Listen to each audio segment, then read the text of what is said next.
Is,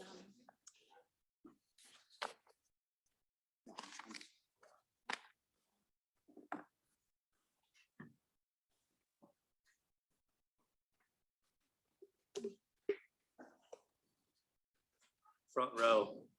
You're late, front row.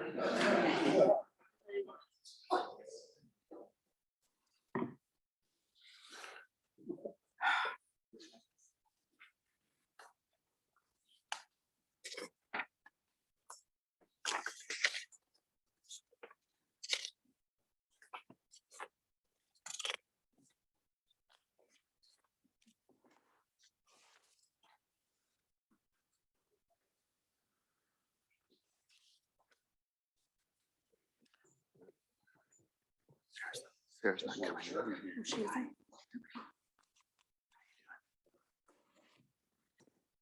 Good afternoon, welcome. Thank you for joining us. This is the Marion City Council work session for Tuesday, April 5th, 2022. We have a great crowd here today. Welcome, everyone. It's good to have you here in our meeting. Just as a reminder, this is a work session, which is mostly intended for the council to be able to understand items on the agenda, to get presentations from staff and ask questions in preparation for Thursday's meeting. We generally don't take public comment at the work session. We do at the regular meetings on Thursday. Just as a reminder to everyone, but everyone is welcome and thank you for being here. Okay, we have a number of items that are flagged on the agenda by the council, by the city staff for discussion tonight and presentations. So we will proceed with the first one, which is the presentation from Engberg Anderson regarding the library. Yes, Your Honor. So we'll have Sean, who's the architect for the library project, give a quick presentation regarding the request for escalation of material cost. Good evening. Welcome. Hello, everyone. It's been quite a while. Oh, go ahead. Sorry. Oh, It's been quite a while since I've been able to speak with you. I'm the architect for the new Marion Public Library. Tonight, I want to speak with you about a very unique request. Unique because I've never had to kind of talk through what the pros and cons are of this. I feel like my role and the role of the contract is really to provide some level of objective kind of pros and cons. I'm not here to sell you on things either way. I'm here more as a reviewer. I'm hired by the city to help administer the project of the library. And one of the things that came up in this unique item here is related to escalation for a construction project. And so just kind of giving you a little bit of context before I let the contractors come up and kind of talk through some of the more specific points. This is unique because we're really facing some difficult challenges, mainly in public and bid projects moving forward.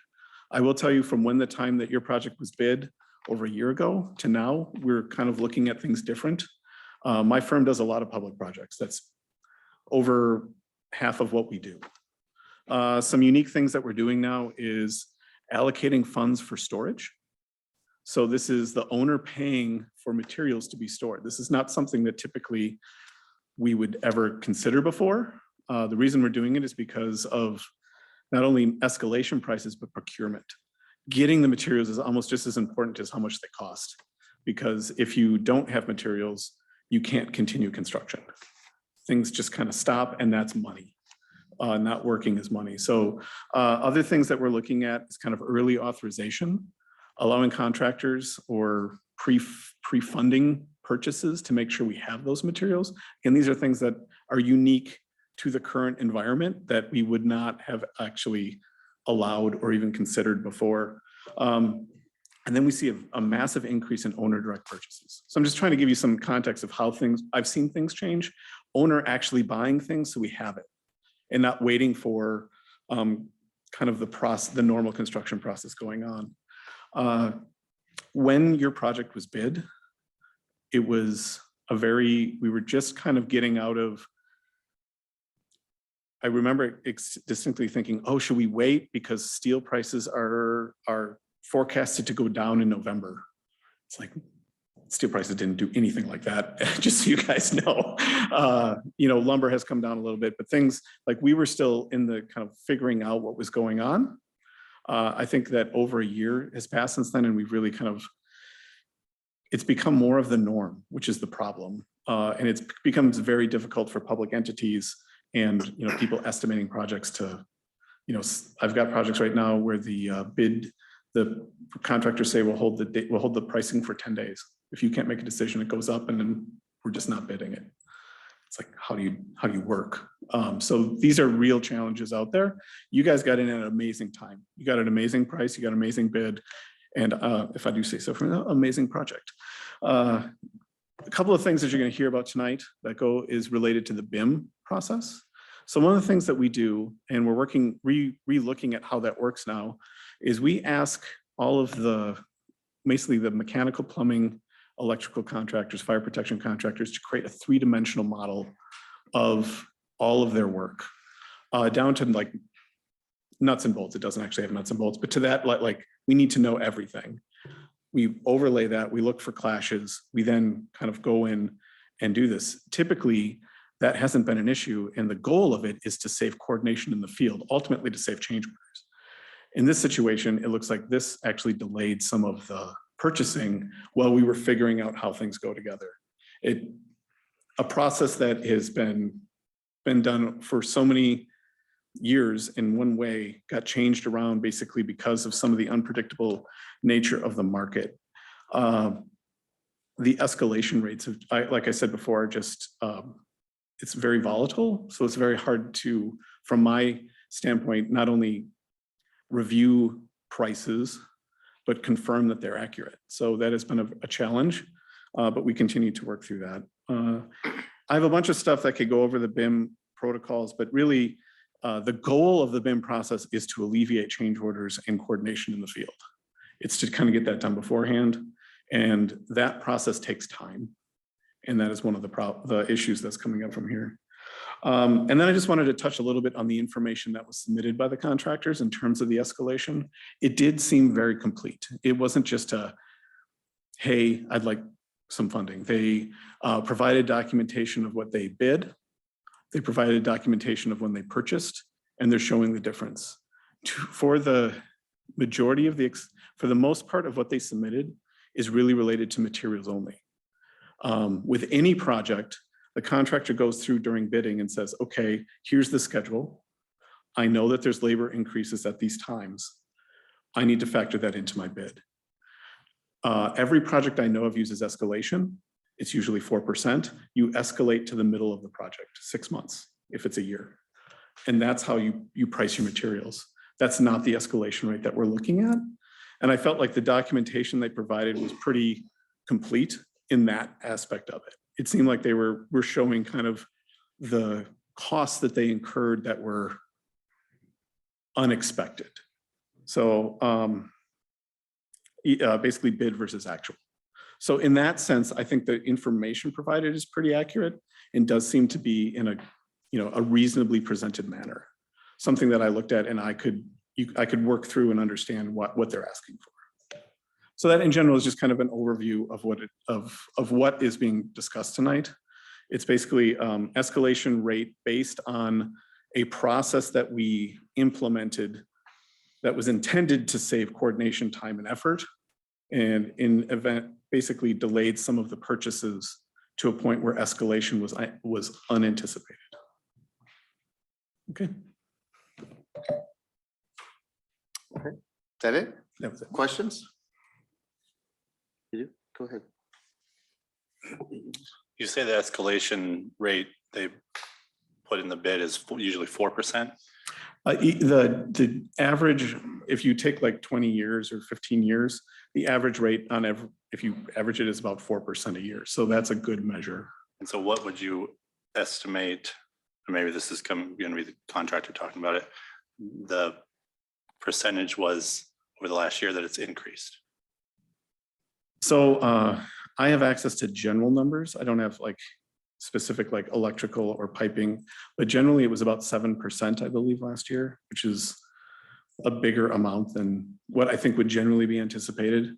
But it's not, that's an average. There are definitely things like steel that was like 30%. So there's definitely things in there that it's an average. So I would have to look at the specific items. Sure, to and that's see it. kind of what I was going for, was the Exactly. average. So, Yep. thank you. Go ahead, Grant. Thank you. Sean, you're right in your characterization that this project came together in probably one of the most unique times in US history, given the pandemic and the influences that it had. I do have a couple of specific questions, and I think they may have been shared with everybody prior to this work session. But I'm just trying to benchmark some actions throughout this project's overall schedule in order to gain an appreciation for this. So bear with me. And if the answer is, I'm going to have to check and get back to you, that's okay too. So when were contractor project bids due? So I am aware of your list, and I do believe that Nick from Bush has specific responses to Okay. those. So I'm more than happy to stay up here and, help him out, because I think he's coming next on the Okay. agenda. No, that's great. If he's got the answers to my questions, then that's great. I think most of them. Okay. I don't want to speak for Nick. Yeah. And I just fair warning, my interest in all of this is I'm a retired project director. And so I have at least some semblance of appreciation for the headache that all y'all have when you're trying to execute a project and deliver on contracts. So that's sort of the motivating force behind the questions that I've tendered. Yep, I will absolutely be available if we need to expand on any of those, but I know that Nick has those. Okay, sounds like we're ready for Nick. Thank you. Thank you. And I'm sure if there are follow-up questions for you, we'll call you back up. Okay, thank you. All right, so this is the presentation from Bush Construction Company, Pipe Pro, Yes, I'm Acme. Okay, Nick Hecker. I'm the superintendent. I've been here since day one. This isn't really my thing, so bear with me a little bit. you're doing fine. Yeah, I do have your list. I don't know if you want to question it, or do you want to, I can go down through it as it was given to me. Maybe what we should do is just hit a couple highlights Okay. and then see if we need to talk about any of the others. So the question that I asked Sean, when were the contractor project bids due? The final bids were due on November 24th of 2020. Okay.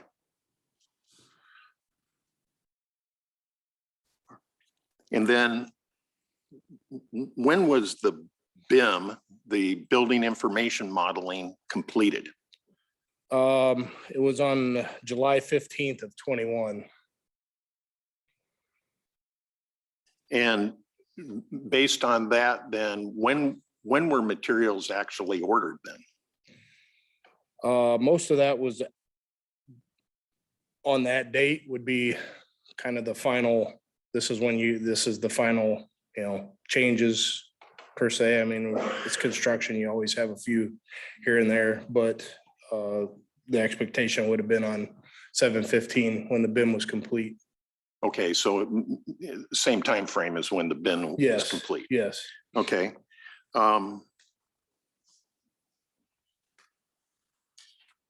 So I guess maybe the last, actually two questions. For this project, utilizing the building information modeling, how was that used? Was that used to confirm the materials orders, or was that really to try to specify the material orders? Is kind of neither. It's more about routing through a building. So when you get a drawing, you basically have a point A to point B. BIM takes that point A and point B, and it gives you the ups, the downs, the lefts, the rights to get from point A to point B, which seems relatively simple, but there is materials included in this that, you know, could potentially be more, could be less materials, depending on the routing. Sure. So example is you don't want to be planning to run a fire suppression line through an HVAC duct. Absolutely. Okay. That's All right. exactly what it's all about. I mean, and it is a process Okay. to alleviate the clashes. So that was to illuminate those conflicts, Mhm. but it really had no bearing on the material quantity orders.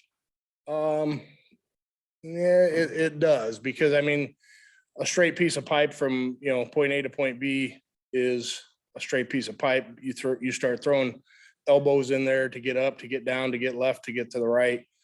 That's all additional cost in this. And as Sean stated, you know, some of this with the escalations, and I'm sure Pipe Pro will talk more of the actual costs, but you know, just one copper elbow that was 2 years ago was potentially $3 is now $9 or $10. So every time you offset or something, you're looking at, you know, potentially $10 to $30, $40, depending on, you know, what they're doing and how, and the size. So let me just make sure that I've got the dates right. So contractor bids were due in November of 2020. Yep. And the building information modeling was completed in July of Yes, 21. yes, And materials were ordered pretty quickly thereafter. yes. And the escalation we're entertaining is only open in that time frame from the bid date to that July date is the only thing that's being entertained here. Okay. Okay, I think that hits the crux of the milestone questions I have. I had several others, but I'm sorry, just one more. What is the I'm sorry, Your Honor, but just one. That's What is the total value of the management reserve or contingency funds across all sub projects? What's the value of that available? The contingency right now that I have through the management reserves is $360,685. And what's the total of all of the requested adjustments? You know what? I do not have that directly in front of me. Your Honor, it's almost 200. It's less than that, Yes, though. it's right, just under 200,000. Okay, all righty, thank you. Yep, Okay, I appreciate it. for Thanks. sure. Any other questions?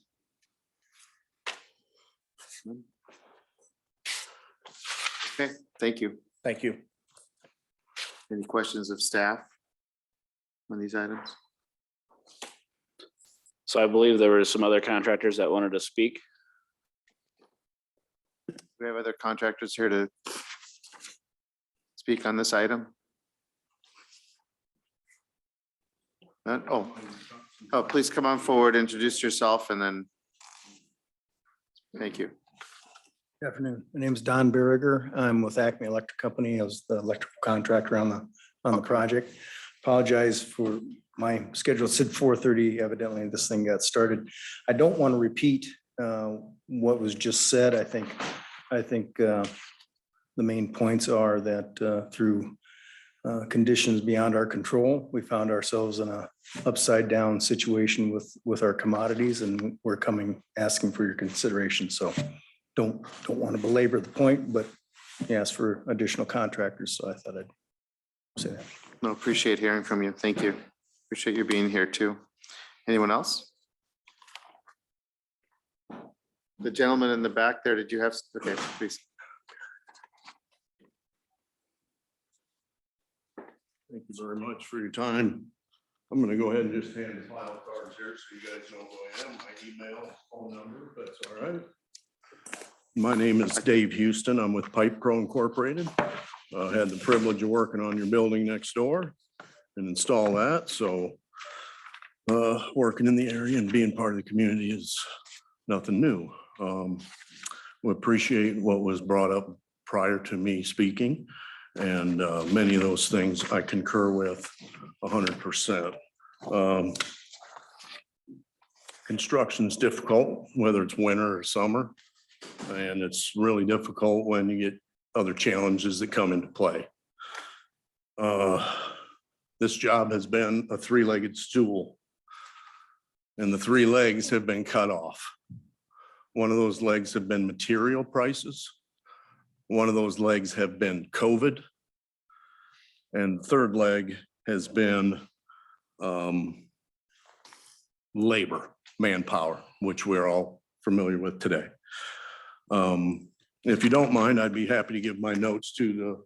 Okay, would you mind just giving them to the clerk? Yeah, thanks. No, thank you. Thank you. Not real versed in the That's okay. rules, so I appreciate it very much. That's fine. I, however, am a fairly forward person, so if at any time you don't want to hear what I have to say, I can understand that, and I appreciate that.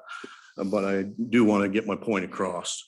Every contractor, and there's plenty of us in this room, I believe, has been impacted by this job, and I mean severely. It's gone on for 2 years, and it would be safe to say it's proportionate as well. If someone had a small job to do, they may have been impacted a little bit. However, we carried all of the plumbing, all of the heating and cooling, ductwork, insulation, controls, balancing, and other mechanical things that make up a lot of the building. These subcontractors of Pipe Pro have been impacted as well.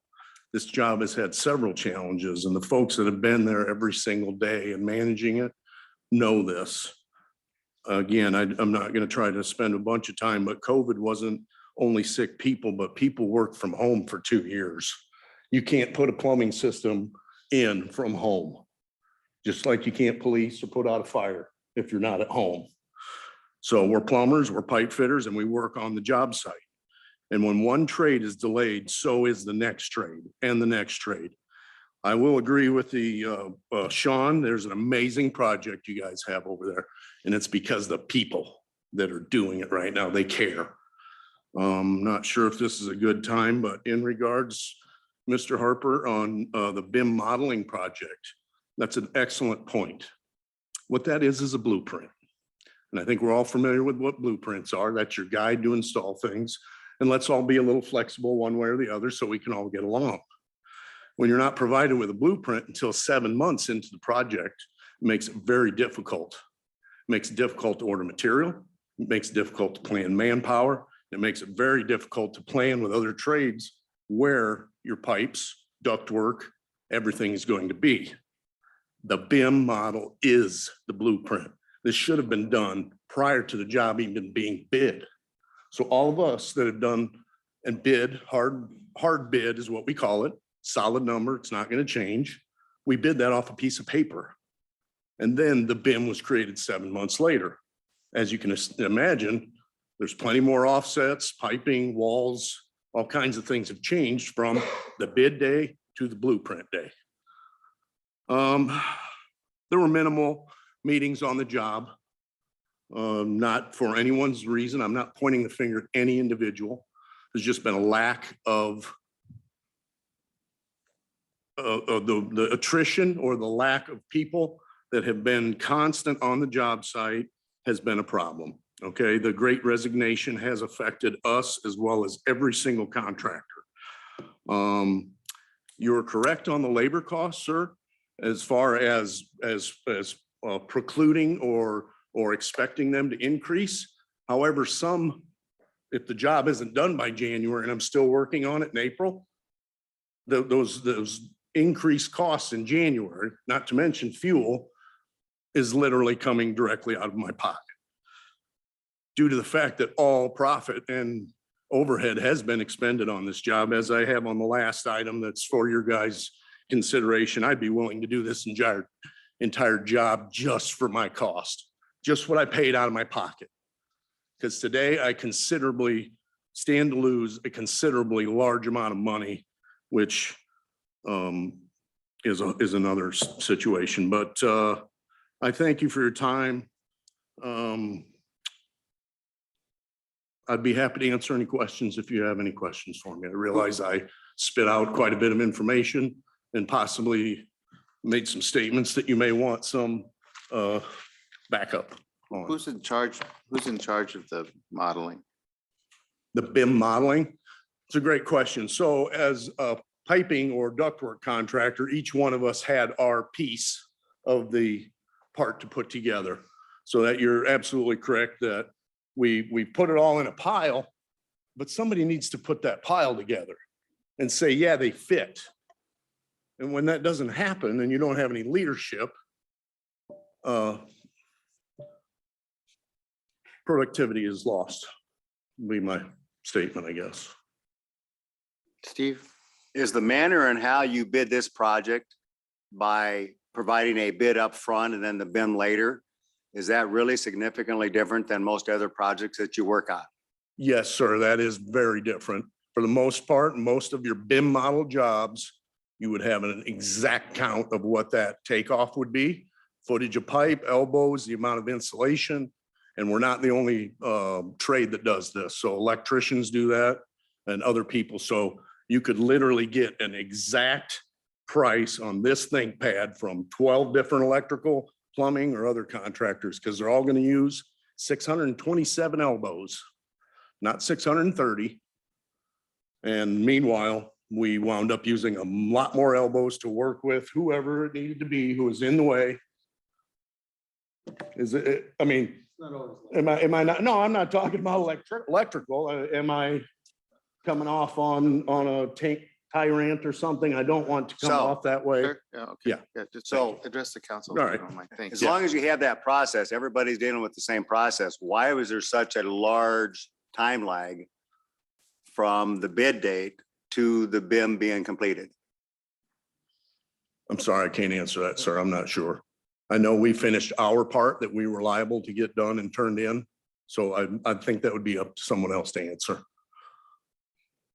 Because I'm really I'm drawing a blank on why you're talking about a 7 or 8 month delta Yes, between sir. you providing your bid and the Yes, BIM sir. being completed. And I know a lot of other stuff transpired afterwards Yes, sir. that every person, every business has been dealing with Yes, sir. and has had financial impact. Yes, sir. So we all understand that. What I don't understand is why you provide a bid, a fixed bid at a November date, and then a BIM come out later. And I understand the BIM and what it does and what it provides. It brings the entire project together and avoids all the pitfalls and conflicts and Sure, fit and form and all of that. So I understand that aspect, sure. but I don't understand why there's such a 7 or 8 month delta between those two dates. I can't speak for our delay. I could probably give you a detail, Mike, if you're able to let me know when. Who's responsible for this? Who can answer that? Who's here that can answer that?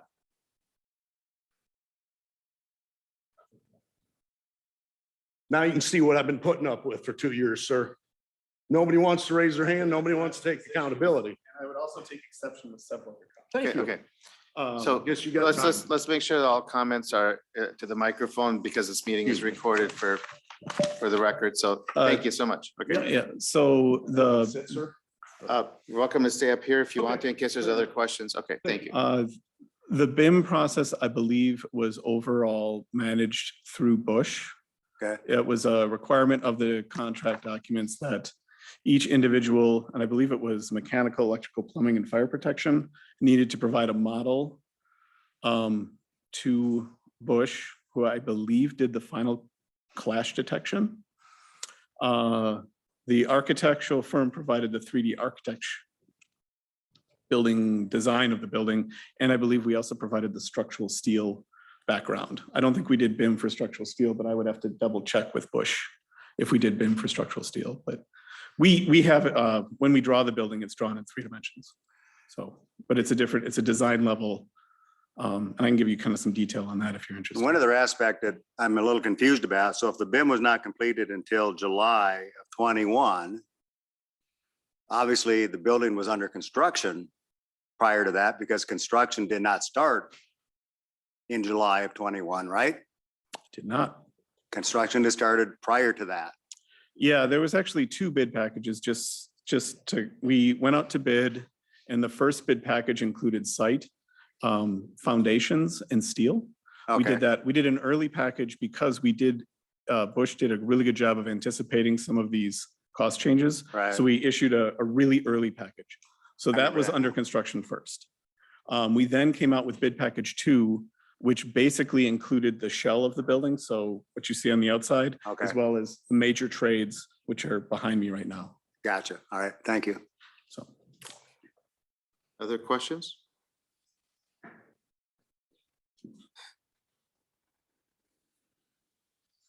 Okay, any questions for any of the other, or do any of the other contractors want to address council at all? Okay, go ahead, Grant. Yeah, I guess just, Dave just commented and shared perspectives from a pipe pro vantage point. I guess the question is, does anybody have any radically different perspectives that we need to have awareness of?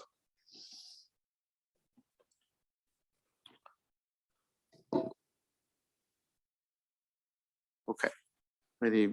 Anything to add from staff or anyone? You have another question? Go ahead. Well, I just, I really have an appreciation for the complexity of this project. The building, physical elements, and then all the systems that are internal to the building.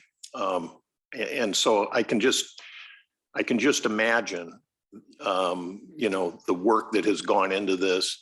And I guess really our concern is, I think everybody, or at least my concern, I can't speak for everybody else on the council, is just in terms of the sequencing and the precision and execution of this, that now we're now talking about a couple $100,000 worth of escalated costs. It seems to me we should have had awareness, council should have had awareness of that in mid-2021.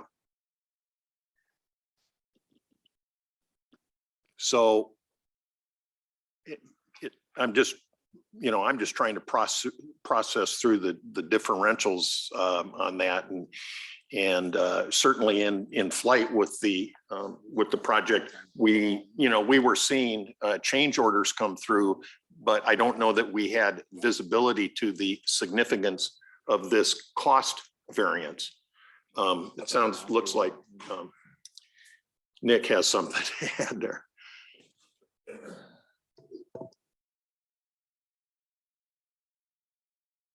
So I'd like to clarify some of this.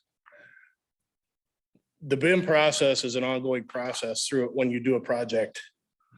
It's, we try and run concurrently to keep progress moving forward. This escalation is, like I said, when I was up here the first time, was a closed time from the time the bid was put out or received until the BIM was closed. And that's the only escalation we're entertaining here. And that's why these contractors have asked for this, because it was opened at that time frame is the only time we could see that they would have changes on what they need to procure for materials. By no fault of theirs or anybody else's, they didn't buy everything at once, and these prices have continued to escalate, and they've become somewhat unbearable for them to take on for the project. And so that's, this is the only opportunity they have to recoup any losses. So that's what this is about, is just this time frame from November of 20 to July of 21. And that's the only expectation in this. Okay, Colette has a question. So interestingly enough, as you talked about this not being the place for you to come chat, I'm going to ask questions and show my lack of understanding as well. if I understand what I'm hearing, is there was an escalation in prices between that November and July. Yes. And I think I just heard you say that that's what the contractors are here trying to recoup is Just things- that things escalation. became more expensive, Yes. which we're all aware of. Yes. And I think my colleague had asked a question then, because we are now the first part of April, right? So July to April, which is, it's 8 months, if my Yes. math is right.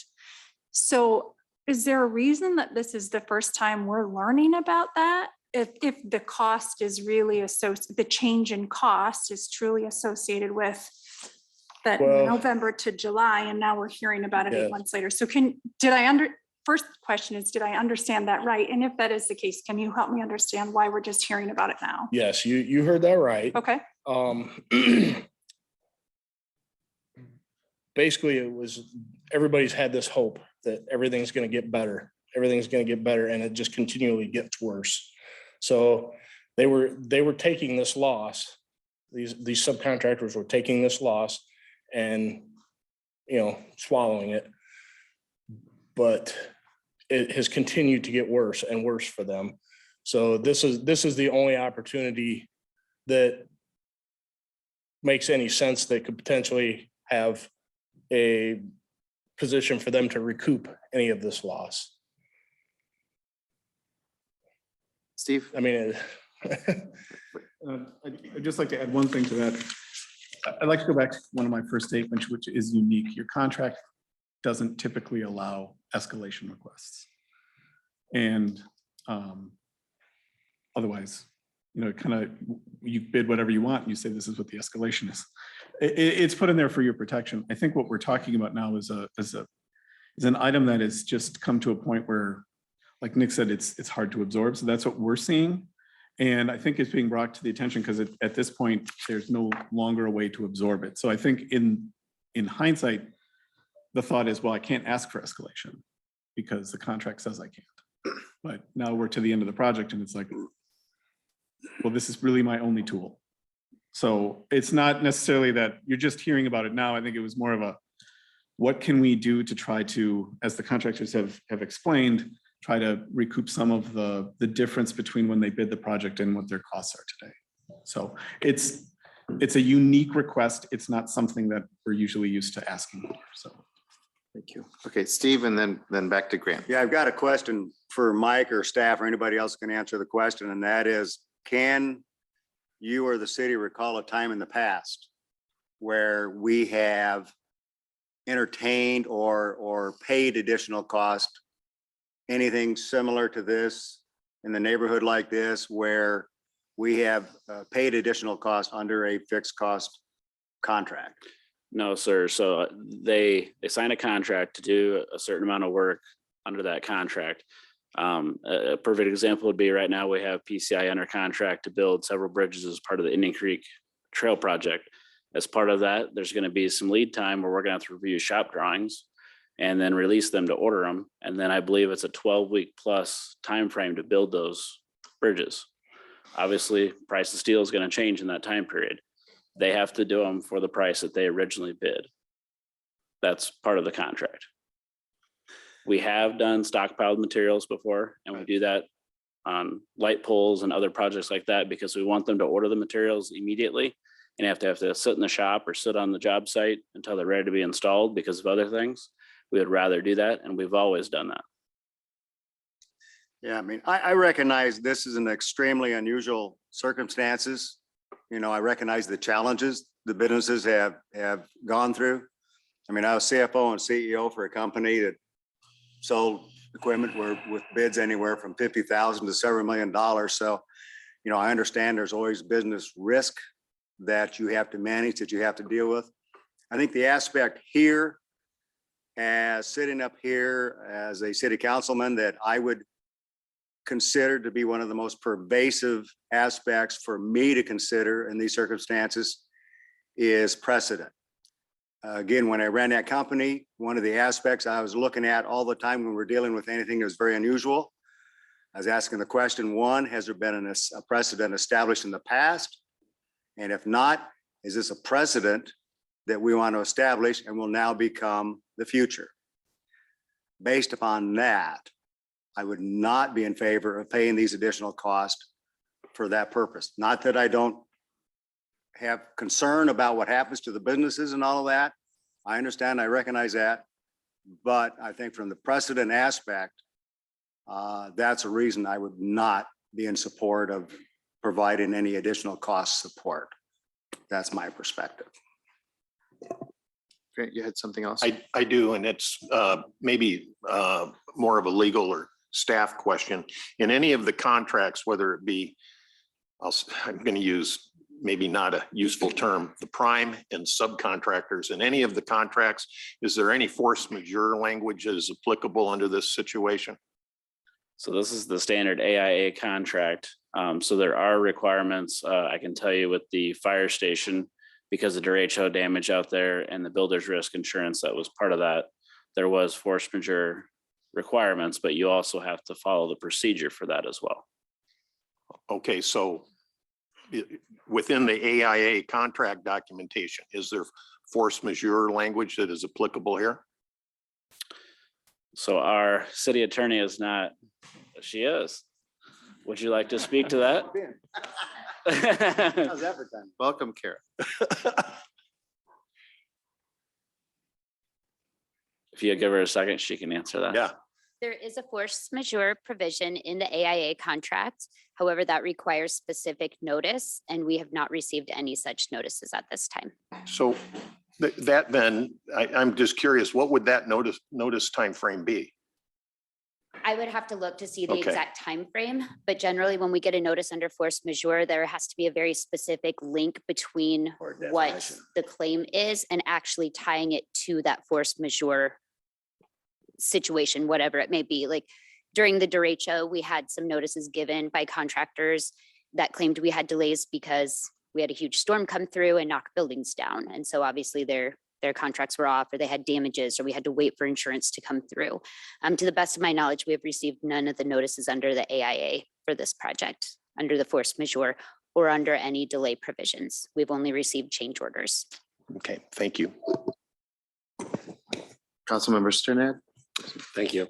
I as well, I share the same comments as my colleagues here for everybody that's being affected by this. One of the general questions that I have, just as a general question, it's really not to anyone specific, but I guess what I'd like to also know too is this ask has come before the council. Has there been any asks back to your wholesalers for any price relief on the backside of that? Has there been any efforts on that? And what kind of feedback have you been getting there?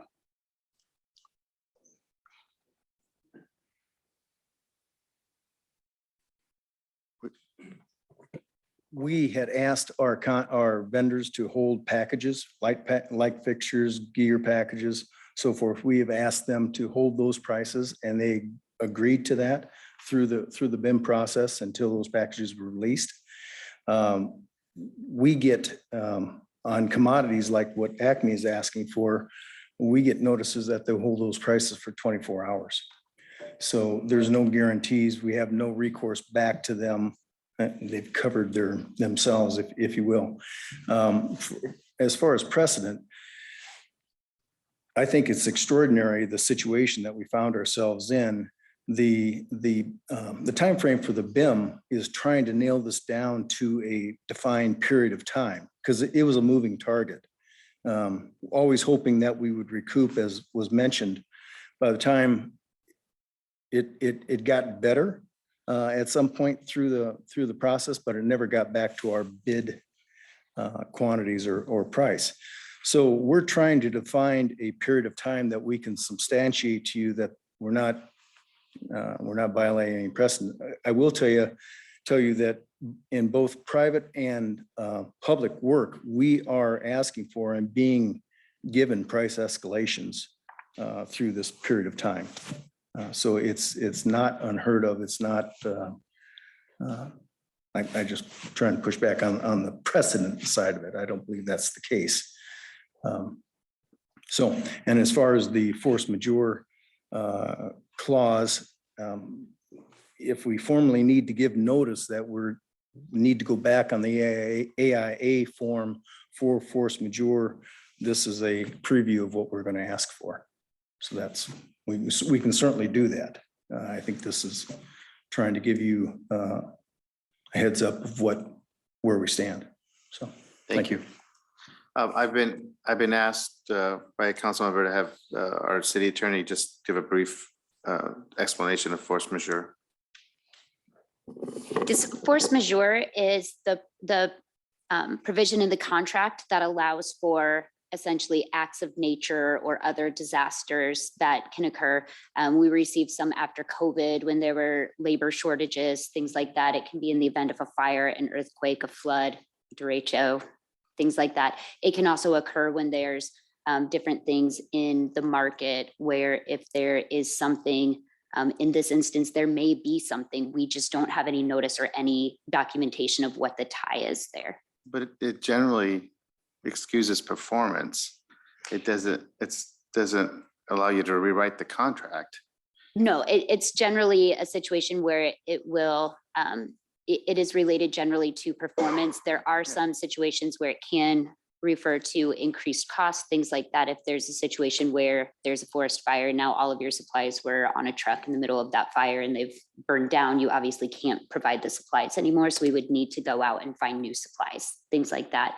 But again, all we have are change orders here. Okay, sir, you have just one more brief thing. I mean, you've addressed. Yeah, I was it going to enough answer here, his question about if we went back to the suppliers and then asked for a price reduction go and a ahead. hold, and we do the same thing. We purchased the entire package. However, when we needed one extra fitting, it wasn't $4, it was $12. And as far as setting precedents, if a derecho or anything else serves as one, I would think that COVID would serve as a major situation. We've lost over $300,000, and it did. It's gonna hurt really bad for a long time. That's the truth, you guys, and I'm gonna submit this to the clerk so that you have a copy, whether or not you read it. I'll at least give you some facts. And I appreciate your time today. Thank you for very your much. time. Thanks for Yep. your comments. Okay. Anyone else? Anything else, Mike? So what we can do is on Thursday, we can add a motion, or do we want to wait and have them do the force majeure then? I believe that this would probably be something, if it would be acceptable to council, that perhaps we can discuss this in the morning and let council know. But I believe the options would be that they can either request that this be put on on Thursday, we could have a motion on there, or we could put it on the next council cycle to give time for that force majeure. Those would be the two options, but I'm walking in a little cold to this conversation, so I'm not sure that I have all of the information that's been provided. I may need to listen to the recording tomorrow. Okay, we completely understand. Okay, Okay. go ahead. I would personally, I would think I would prefer it to be the next set of council meetings, just so that we have a couple weeks to discuss and get what information we need. That's how I would feel. I would agree with my colleague on that. I think on one hand, this might be, kind of simplistic, but I want to make sure that I have a complete understanding of all inputs on this before having to make my own mind up. So I think any force majeure language, anything else that can be provided factually relative to the timing and sequence of affecting items, and then to put that on, as Will just said, on the next cycle. Okay. Oh, I'm sorry, go ahead. Sorry, I just had one follow-up question. Mike, can you just give us a quick, just so we have it for public record here, where are we at on the building? Can you give us just a percentage of completion that would encompass all of these trades? Give me 1 second. Attached to that first council item, we had it through February.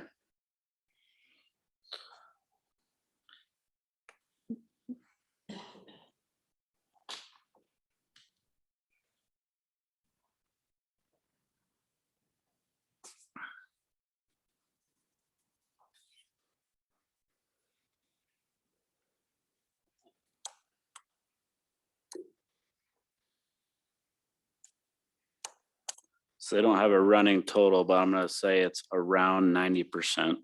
Okay, thank you. I appreciate that. That's all. Okay. Thank you all for being here, for your time. I think that covers it. Okay. We'll move on to the next item, which is a presentation by our communications manager, Amber Bissinger, on the community survey. Thank you, Mayor and Council. And for this opportunity, and I want to thank the residents that took the time to participate in our biennial community survey. This is the third time we've worked with Polco and the National Research Center. And so one of the great benefits of doing that is to see the trend data that we've collected over the last 6 years, and to see those benchmark comparisons with other communities that use this tool and other cities that are of similar size and composition to Marion. In your council packet was the full 100+ page report of the results, in addition to a link. The link is new this year. It's a dashboard that allows for some further exploration into the results and how folks responded. But my goal today is to give you a high-level overview of the results. I won't go into every question, but really want to draw out those that changed significantly from the last time we issued the survey. This survey looks at livability, not only where people live, but why they choose to live here.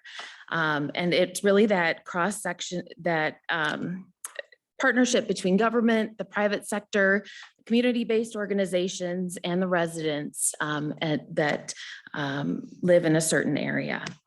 We issued 2,700 surveys. We invited 2,700 households to participate. We had 543 respond, and our response window was the end of December to mid-February this time. And then at the end of that collection period, we opened up the survey and gave all residents the opportunity to take the survey, and 290 opted to do that. So the reports are kept separately, but in all, we've heard from over 833 residents. We use a random sampling, which means every household had the same opportunity to be selected. And then the data is weighted to reflect the makeup of our community. There's a 95% confidence interval. And then, as I mentioned, with those benchmarks, we're measured against other communities, roughly 600 that have used this tool and asked similar questions to what we did. And then we ask for peer benchmarks, and those are secondary cities that are a part of a metro, but not necessarily the primary city, that have a similar population and annual household income. Here's a look at those peer communities. You'll see some as close as Illinois and Minnesota, but others that are on either coast throughout the country. The survey looks at 10 facets of the community, from the economy to how we design our community, the quality of the utilities, parks and recreation, and inclusivity and engagement. You can see those 10 on the screen. One of the most helpful pieces of information I found in this report, and council knows, what you do is a balancing act. It's taking limited resources and working to meet resident needs. And so this scatter plot shows how we're performing in comparison to what our residents see as being most important. If you draw an imaginary line from the bottom left corner to the top right, the closer the dots fall to that line, the more we're meeting the mark, if you will. It's that bottom right corner where things are kind of falling in the lower quality area, but have a higher importance for residents that would be beneficial to look at. And this is timely. You'll hear I'll present a little later. This information will be used to inform our strategic plan. And so referring back to this data and then tying our budget to that information selected as part of the strategic plan is kind of how this will all work together. So I want to just kind of high level touch on each of those community facets of community. In quality of life, we pride ourselves on being an awesome place to live, and our residents agree. 92% rated Marion positively. And so any of the percentages reported, that's the positive answers. If people said excellent or good, you'll see that. The top number is going to be the 2021 data. The bottom number is the last time we issued the survey in 2019. And in terms of comparisons, the arrows reflect how we measure up to our peer communities. So that smaller subset of 30 communities or so. Do we do things, and most of the time we're right in line with how they rank as well, but I wanted to call out when we are higher or lower in some of those areas. The other one that, so overall image is one where we were much higher, and to be higher than the peer communities, it had to be more than 10 percentage points. So quality of life, I think we get that A report card in that category. Governance was another one that we did quite well. Overall customer service, the value of services paid, being honest, that one alone jumped 8 percentage points. So the national comparison for the overall direction the community is going, we ranked higher than the national comparison cities. But any numbers that I'm reporting from here on out show an improvement of at least 6 percentage points. Economy was another one that really made significant improvements. The quality of business and service establishments increased 18 points. The vibrancy of downtown up 11 points. And economic development overall was up 11 points. So again, economic development, we scored higher than the national peer community or national benchmarks. Mobility, we improved in traffic flow on major streets. So I know you hear a lot of the construction woes that sometimes we hear, and seeing improvement on those projects and making that ease of traffic improve. Ease of travel by car also improved. We did have some areas for improvement, ease of public parking and ease of travel by public transportation, both went down. It might be attributed to the streetscape project that was going on last fall, but areas of improvement nonetheless. In addition, under mobility, street repair went up 7 points. Street cleaning, kudos to the Public Services Department, jumped 16 points, and sidewalk maintenance also improved. Opportunities for improvement, and we've been having these conversations related to bus or transit services, and just our numbers of how many people use that service is lower than our peer communities. Community design was higher than our national benchmarks in terms of planned growth, in terms of the quality of new development, land use, planning and zoning jumped 10 points, code enforcement, and kudos to that, to Matt, who kind of heads that up, that improved 13 points. We did go down in availability of affordable quality housing, likely directly related to the derecho, and certainly something we're already working on with new projects coming online, but something of note. Next. We look at utilities, stormwater management improved quite a bit, and drinking water is something that was pretty consistent from the last time, but still lower than those peer benchmarks. We are working on the iron removal plant that's under construction, but certainly something you're not unfamiliar with, but something to look at. Safety.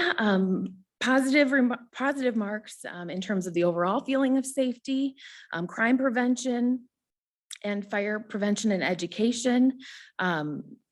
even though we showed a little dip in a couple of them, we're still higher than our peer communities in both crime prevention and the overall feeling of safety. And with COVID and limited opportunities to get out in front of people, that's kind of explainable there. The natural environment, positive marks and preservation of natural areas in Marion open space, opportunities for improvement in water resources. We saw recycling and yard waste pickup drop quite a bit, but I think it kind of points to residents being ready for that automated collection or change in those services. And I know conversations are already happening in that regard as well. Parks and recreation, recreation opportunities jumped up 9 points. And as did recreation centers or facilities. So the Y coming online in the last year, certainly likely attributed to that. Health and wellness, we've received very high remarks in several of these categories in terms of affordable food, health services, affordable quality health care. And that one in particular was higher than the national benchmark. We did see a dip in affordable mental health care, something we discussed back during the pandemic and will likely see continue. Education, arts and culture. I think we're #1 among our peer communities when it comes to education. A couple of areas of improvement or that kind of dipped a little bit were affordable childcare or preschool, and then opportunities to attend cultural arts and music activities. Again, could be pointed to the pandemic and fewer opportunities available, but we're excited with the full schedule coming up this next year. Inclusivity and engagement. Marion is a place to raise children, surpassed the national and peer city, were higher than both of those benchmarks, but could do some improvement towards openness and acceptance towards people of diverse backgrounds. So certainly an opportunity to build on the work of the Community Equity Task Force and the Civil Rights Commission there. We asked 2 questions, and we have since we started the survey in terms of how people get their information. So this is kind of helpful to see over time. The website and local media are the top performers there at 91%. The Marion Messenger came in at 86%, and then you can see the other percentages, but still all valuable opportunities for connecting with residents. We also ask to what level residents would support a property tax or a fee increase to fund facility or service improvements. And as we typically hear, streets and infrastructure came in at the top, followed by public safety, and then several different park and outdoor improvements, whether it be trails, park development, and you can see the sequence on the screen. So the main takeaways then, residents continue to experience a high quality of life and a strong sense of safety in Marion. 92% of our residents gave us that excellent or good place to raise children. The second one is utility infrastructure is a priority for residents and something council will likely want to look at. 9 in 10 residents identified this as an area of opportunity. The third, Marion's economy is a focus for residents. As I mentioned earlier, we saw great improvement on the quality of establishments and businesses, the vibrancy of uptown, shopping opportunities, and residents think it will continue to be an area of focus going forward. Number 4, mobility presents an area of opportunity. Again, a conversation that's already underway. Several projects that are being completed this year and many more in the pipeline, but it kind of points to that 89% of respondents willing to support those infrastructure improvements. And then number 5, health and wellness services are a great asset for our community, especially on the heels of a pandemic. People had great things to say about where we live and the access to services that we have available. So in terms of next steps, as I mentioned, this data will be used to inform the refresh of our strategic plan, and you'll hear more from them all shortly. It will also tie into the budget directly. I will share this on the city's website and other communication channels, and would certainly open it up to any questions. Thank you, Amber. Questions? Go ahead, Colette. So I don't have a question. I'm just kidding. I just wanted to say how important this is and appreciate that we invest in this because it gives an opportunity for, I think, sometimes residents that don't give voice can give voice. So as you very well shared, right, inform our strategic plan and how we spend their money. And so I just really appreciate this. And this was insightful. And it's exciting to see that we are investing in some affordable housing because I know that's been something that, right, the city has really been paying attention to. So we do are able to respond to having a diverse group of citizens, residents in our community. So this is important stuff. Thank you. Agreed. Thank you. Yeah, I think for us, it just as a team here reinforces for us why we're here, that we're here to serve residents. So it's great that we get this feedback. And as you mentioned, it informs our strategic plan and our budget and our work plans. And it just sets everything, I think in the right mode in terms of we are here to give people a good quality of life and to provide services and help them solve their issues and those kinds of things. So I think this is very helpful. I appreciate all the time you put into it and everything that's going to come from this. I think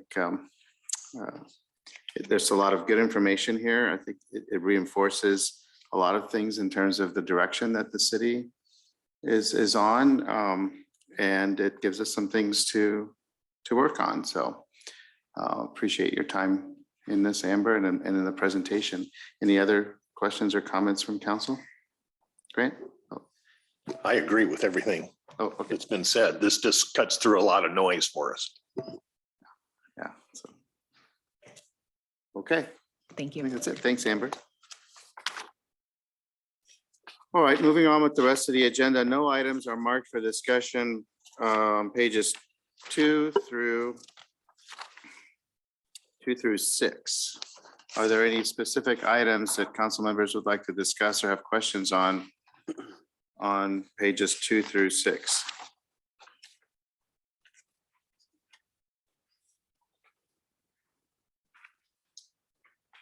Okay, so on page 7, E29, we have an item that is marked. Who's discussing that one? Yes, Your Honor, that's me. Go ahead. So just real briefly, this is our annual or biannual bridge inspection program. So the bridge that's up on the screen is the Winslow Bridge that eventually we will remove, but it's our wood bridge that we annexed from the county. So as part of the DOT process, all of our bridges that have vehicles that drive on them have to be inspected every 2 years. And there's a state system called SIMS. That's just their acronyms that we upload into it. That way they know the bridge rating for everything. So they actually give it a number from 0 to 100, whether it's structurally deficient, whether you have to close it. So we do have some embargoes on a few of, I think, one bridge. And then we also inspect our pedestrian bridges. That's not a requirement. It's just something that we do while we're having the bridge inspectors here to make sure that we don't need to do something with those. This picture was actually after the recent rain event that we had. So because we had so much water on this, and you can see the debris that's put up next to it, we'll call them. So Calhoun Burns is kind of our on-site contractor, structural engineers that we'll call and have them go take a look at it so that we can determine if a bridge in fact is safe. So in this case, we had the police department close it down until we knew for sure it was good and then opened it back up.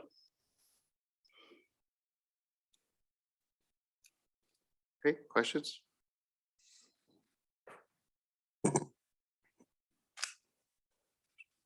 Okay, so the inspection, this item is specific to this bridge. It's not. No, this is all bridges in Marion. All bridges? Yes. Oh, okay. I just gave you an example. I see. Okay. Make that clear. Any other questions? Okay. Any questions on E30? Not, then E31. So this one, I will try and explain it. So they do not like us using the term earmark, but if I say earmark, everyone knows what that is. So basically, Congressman Hinson gets, last year it was 10 projects that she gets to pick out of all of her district. And those projects then get attached to bills. If that bill passes, like an earmark, it's similar to approving our CIP, but then you have to have a different bill, the appropriations bill, that would be like the budget that has to then fund that project. So of her 10 projects last year, one of them was Tower Terrace. It was for the design and right-of-way acquisition. It went from 1 million was our actual request from the MPO, Metropolitan Planning Organization. Because she saw that the other requests were in the $5 million range for those similar type of projects, because she's on the appropriations committee, she upped our request from 1 million to 5 million. We now have those funds now. And so that's going towards our next item that we'll talk about, but we got $5 million for that as the MPO. So the city of Marion didn't get the 5 million, but we will benefit from that 5 million. Now they're saying that we can go up to 7 million by the meeting that we had. So again, this is just a request to put it in her group of projects. There was at least 40 people on the phone call that we had with her office. So out of everything that she gets to pick 15 of those, and she'll do a variation of them. So they're not all transportation projects. So there's a range of them. They will get attached to a bill. That bill will have to pass. So first she has to select it out of all the applications she gets, she has to pick our project as one of the 15. So we'll be doing letters of support. So those will go out similar to what we're doing right now with the RAISE grant. But we'll ask the businesses and everybody, and I'll lean on the Chamber and Medco to get me more letters of support as that partnership. So at first has to make her list of 15. After if it goes to her list of 15, it has to be on a bill that gets approved, and then the appropriations has to do that. So this is just step one of applying for it. This is about a $12 million project total, but that 7 million will obviously help so we can get this project going. Great. So it's a very tight time frame. So, but we wanted to take the opportunity. Okay, city manager, have a comment? Thank you, Mayor. Just really quick, as Mike just pointed out, the timeline is really condensed. It's really short. We received notice, I think it might have been March 30th or 29th. And it's identified in the packet, March 31st was when there was a webinar on it.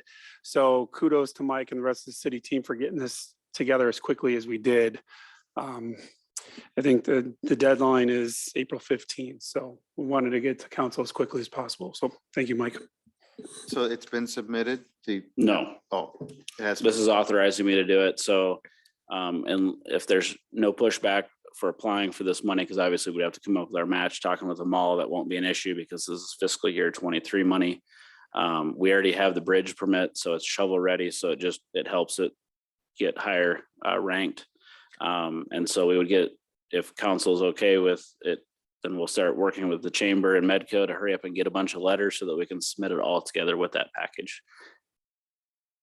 Remind me, is there a matching requirement? So there's a 20% match, but it's a $12 million project. This is 7, so we'll more than be the 20% match.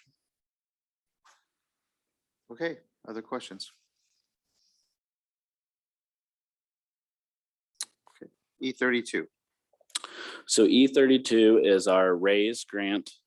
This is for all sections of Tower Terrace that are not currently funded. This is a joint application to the CMPO. So this is authorizing the mayor to sign the letter on behalf of the council in support of this. Our goal is to get 150 letters of support for Tower Terrace. So this includes 3 bridges. There's 2 in Robbins, the one in Marion over Indian Creek, and then all the other sections of it, but it goes from I-380 to Iowa 13. So obviously it's a project that the community is in support of. I can tell you last year when we applied, so this is now going to be the 3rd time we've applied for RAISE. Last year we were in the top bucket, which was the recommend approval, but there wasn't enough money. So it came down to lobbying and which project had more lobbying. That's why we're trying to get 150 letters of support. So if you're a business out there that has not submitted a letter to me, please do so. The city manager and the Hiawatha city manager were on the news recently to promote this as well. And the chamber president.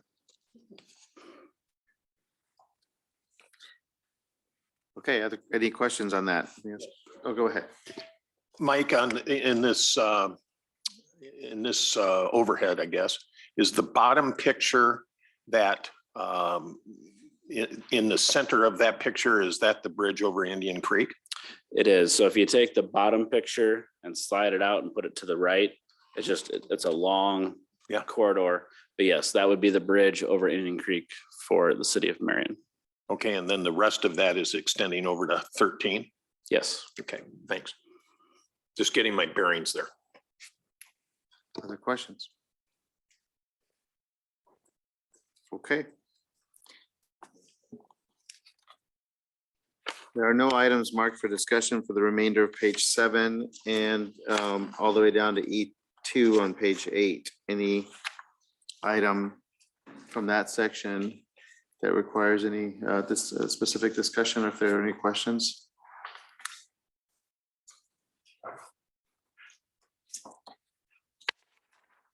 Okay, then we are at E3 under engineering.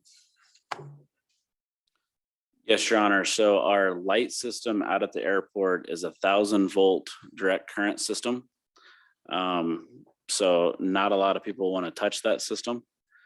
And so with that, we are proposing to hire Price Electric. They're the ones who installed the system to be on call. So for example, we've been notified that there's one light out at the airport right now, so that they can go out as needed and make those repairs, or if the system stops working, so that we can have someone that's familiar with the system work on the system. Right, Grant. Yeah, what kind of response time, if we called them and said we got a light out, what kind of expectation do we have there? Yeah, so in the contract, if there's normal business hours, which are one rate, and then there are overtime rates if it's something overnight that we need to fix. So it vary. I can tell you that we do have extra spare parts. So for the light that's out, once we get this contract signed, I can call them and it'll probably be done that week. Okay, thank you. Other questions on that? Okay, F1 under community development. Is that Dave or Tom's here? Okay, come on forward.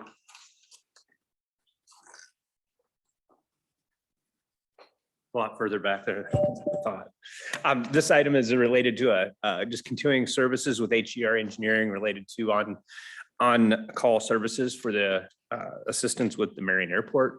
We've been working with Jerry Serrell and HDR for a year, and this would provide a continuing and ongoing contract with them to proceed with the assistance that they've been providing since last year.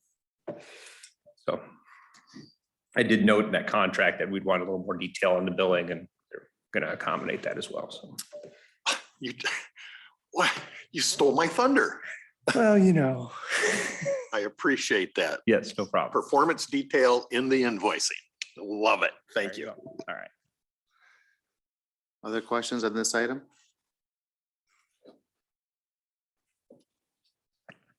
Okay, thank you. Administrative services, A1. I think for the next couple items, I'm going to turn it over to the Mayor Pro Tem. Thank you. So A1, who's? I can cover this. Several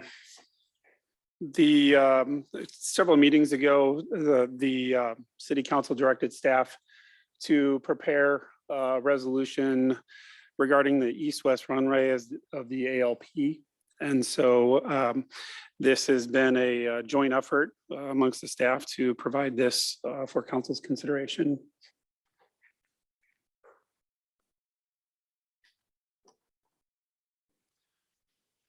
Anybody have questions? Yes. I think I shared this a little bit in the draft resolution that's in our work session packet here. There is some language. Let me just say 1, 2, 3, 4. It's the 5th whereas paragraph. I think that can be better worded to be a little more reflective and accurate to the FAA order that has bearing on this. It's nothing serious, and it really doesn't change the intent of that, whereas it just more clearly specifies that airports in the National Integrated Airport System need to be located at least, if not more than 30-mile radius from a NIPIAS airport. So I have some language that I'd like to propose for that, just to smooth out that particular whereas. I don't know that it's entirely detrimental. It's just, maybe it's my fixation with clarity on that. The only other comment that I would have relative to the resolution is I noticed that it references the ALP and the east-west runway that the ALP, the airport layout plan, had a estimated cost of $9.5 million in 2016 dollars. I don't know that it's germane to what we're wanting to specify here, but I think current dollars would be on the order of 10.9 for 2021 dollars. So it's just to acknowledge the natural inflation between 2016 and 2021. Anyway, those are my comments relative to the resolution as it's been tendered. Ryan, is there any, what should I do? Should I? Just if we can include that language in the revised packet that gets distributed tomorrow, and we'll just highlight it for the council so that when you're considering the resolution, that you'll know what you're voting on, and if you have any issues with it, you'll have the option. Sure. Maybe, Your Honor, or just one last two comments. Number one is, I think the survey results that Amber just shared with us have a high degree of input in consideration of this matter relative to the citizen priorities that were conveyed to us. And the other final thing that I would just indicate is, since the catalyst to this was in essence Mr. Glue asking us to be sensitive to the concern that they've got properties that have been held in abeyance for many multiple years. I think, if we were to just, in hindsight's always 2020, but if we were to think about if those properties had been sold and businesses located in the MEC, they would have had an ongoing economic benefit to the community. And I just don't know that we can discount that at this point, given the fact that, as I think we understand, there's at least interest in one of the properties. So there's various ways to estimate that. The only thing is that I think it kind of puts us in a position we have to get to a decision on this. Either continue with the ALP as it's currently specified, or make alterations to it to be, responsive to other economic concerns in the city. So just some thoughts that are rattling around in my head.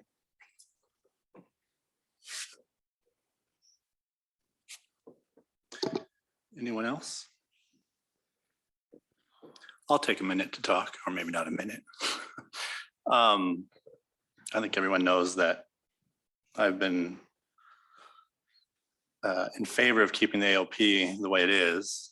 I guess to debate what you just said, Grant, about the economic impact of that property being sold, you could also say that, what about the economic impact of potentially having an east-west runway in the future when it's actually needed, and that could drive economic development 20 years down the road from now, and it might be something that is needed 20 years down the road from now. And if it's something we take away now and sell this land, and then there's no option to do a runway in the future when it potentially could be needed, that's where I'm stuck, because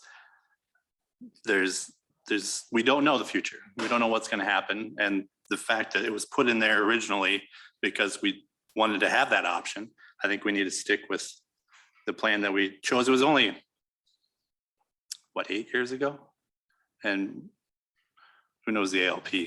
Tom, maybe? Was in the ALP, was there a time frame for that east-west runway? Was it specified when it might be built? Or maybe even all In the, those? yeah, in the capital improvement program, I could have to look it up, but it talked each year how to, so it was a 30-year plan of this year, we're gonna do this year, we're gonna do that. So it is in the ALP marked out when land was gonna be purchased, it was gonna start as a grass runway. So yeah, it was in there. I don't know what year it was. I'd have to pull that up to look at it, but. Thank you. So yeah, it just, and no offense to wanting to sell to Medco for wanting to sell that land out there, but it bothers me that we want to already take the ALP away and just not have the option to expand it in the future if there is that need for economic development. And I understand the survey today says not to raise taxes for the airport. That was low priority. But that doesn't mean 20 years from now, it might not change because of the economic. We could have a huge boom in Marion with industrial companies wanting to come in here, and we need that airport. But if we today take that away, we'll never have it. So that's all I have. Anybody have anything else to rebut? Yeah, I'll add my comment. So my comment's basically, today is going to be the same as it was a year and a half ago when we talked about the ALP related to the comprehensive development plan. And we were talking at that time about whether we wanted to continue with that east-west runway. Again, from the standpoint, I'm in support of having an airport. I think it is an economic driver for the city, but I believe we are better served with investing in a stronger airport with a longer, more beneficial north-south runway and not making the large capital investment in the east-west. So I think you can have economic development with a longer north-south runway. And again, that's why a year and a half ago, my opinion was the same as it is today, that the east-west runway, while if I fly a plane, would I prefer to have an east-west runway? Yes, I've heard all the advantages of that and the reasons for that. But as sitting up here saying, where should we invest an additional 10 or $11 million? That is not, an east-west runway is not where I would elect to spend that money. So my decision, my recommendation has not changed in the last year and a half. I think we still need to look at what that airport should look like in the future. I think that's an additional project to do. But as it says here today, I think it is time to at least make a decision and clarity about the east-west runway. Go ahead. Your Honor, Will, I appreciate the perspective that you offer about, let's use our crystal ball and figure out, what might we want to be doing in the, 15 years out. And from the fall of 2019, when I was asked this question about the airport at one of the candidate forums, the way I responded with that was, I've always kind of wondered if we really wanted to have an executive airport, if you will, is the current airport in the wrong location? Okay, but it is where it is. And so I will be honest, I struggle with this question, but something that is impactful to me, and I go back to one of my earlier statements, is, and Mr. Glue shared with me some just very high-level estimate numbers. These are not like official determinations. But a business that is similarly situated to that has a potential interest in one of the properties, if we back that up and just make an assumption, if that would have sold, that lot would have sold in 2017, based on just looking at consumer price indexing and discounting back to 2017, the estimated economic impact that that business, either directly through sales and output, compensation, and indirect and direct economic activity, is approaching $90 million.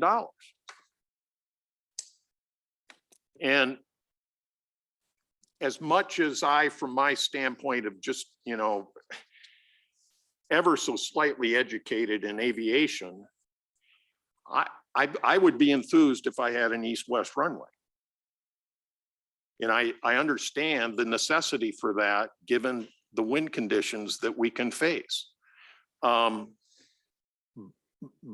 in the absence of a robust plan in place, supported by the CIP, actively being supported through funding acquisition from, we're limited probably to state DOT.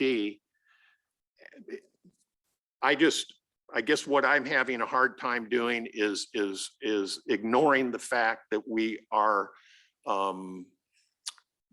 missing opportunity to diversify our tax base into the commercial and take some pressure off of residential.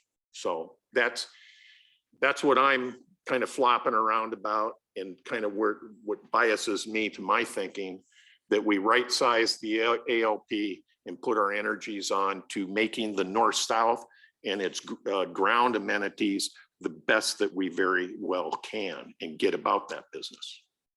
So that's kind of where I'm at, because that's a balance between response to the average citizen, response to the business environment, and response to the aviation community. It seems to me that that's sort of the balance point between those three sets of constituencies.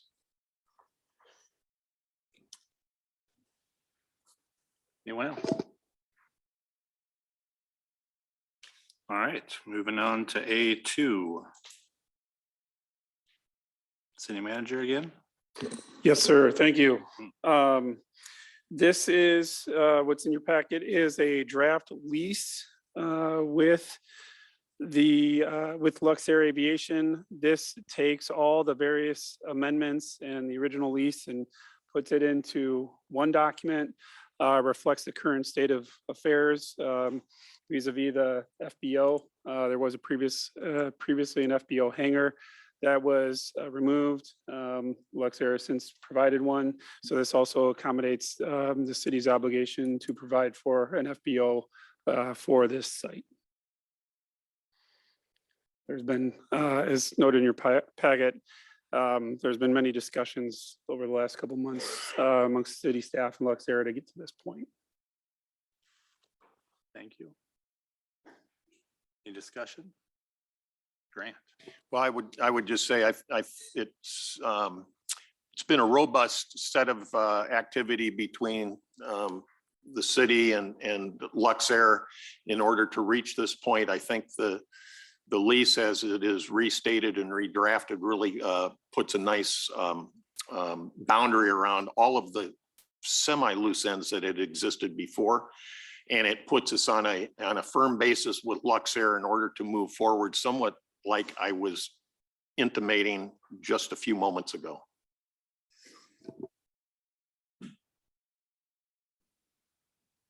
Thank you. Anyone else?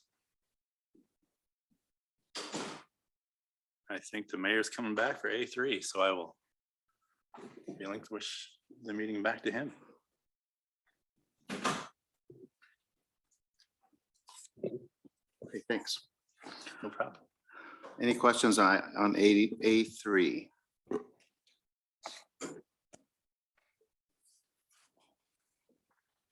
Okay, A4.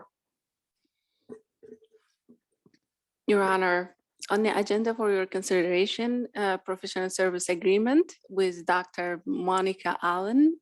I'm sure you remember her from the last strategic planning cycle. She facilitated the process. The goal is to refresh our existing plan now that we have a fresh council and new city manager, and have the plans updated just in time for fiscal year 24 budget development.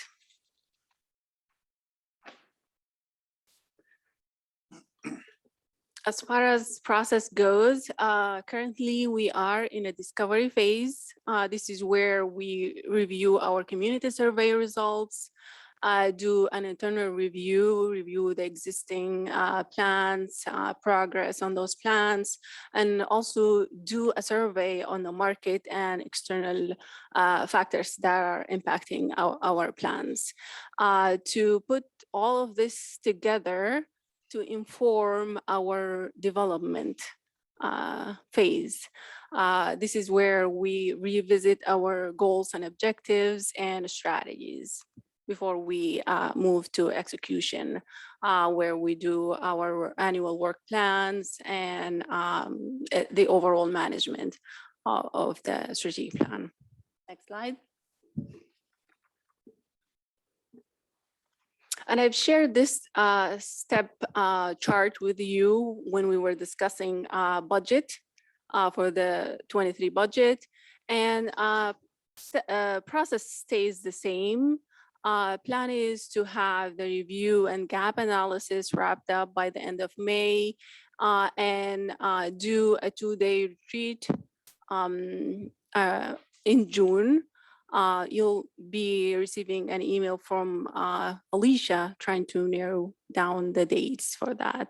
The plan is to start working on the budget alignment in August-October timeframe. Next slide. What we will be expecting from the consultant is facilitating the visioning process, including the background report that consolidate all our review information and putting together the draft plan for us. Next slide. This is the overall timeline.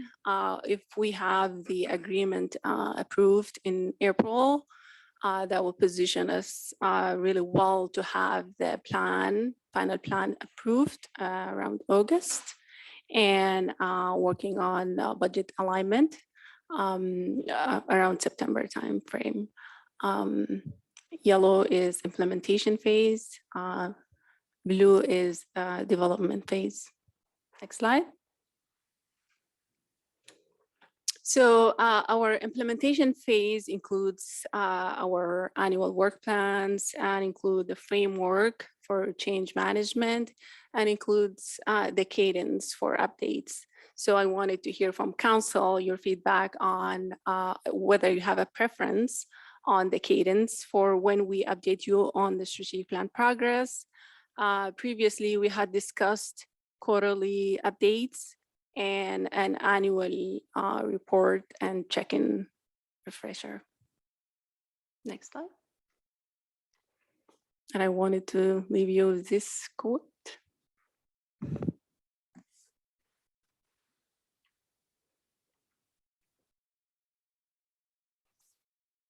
Great.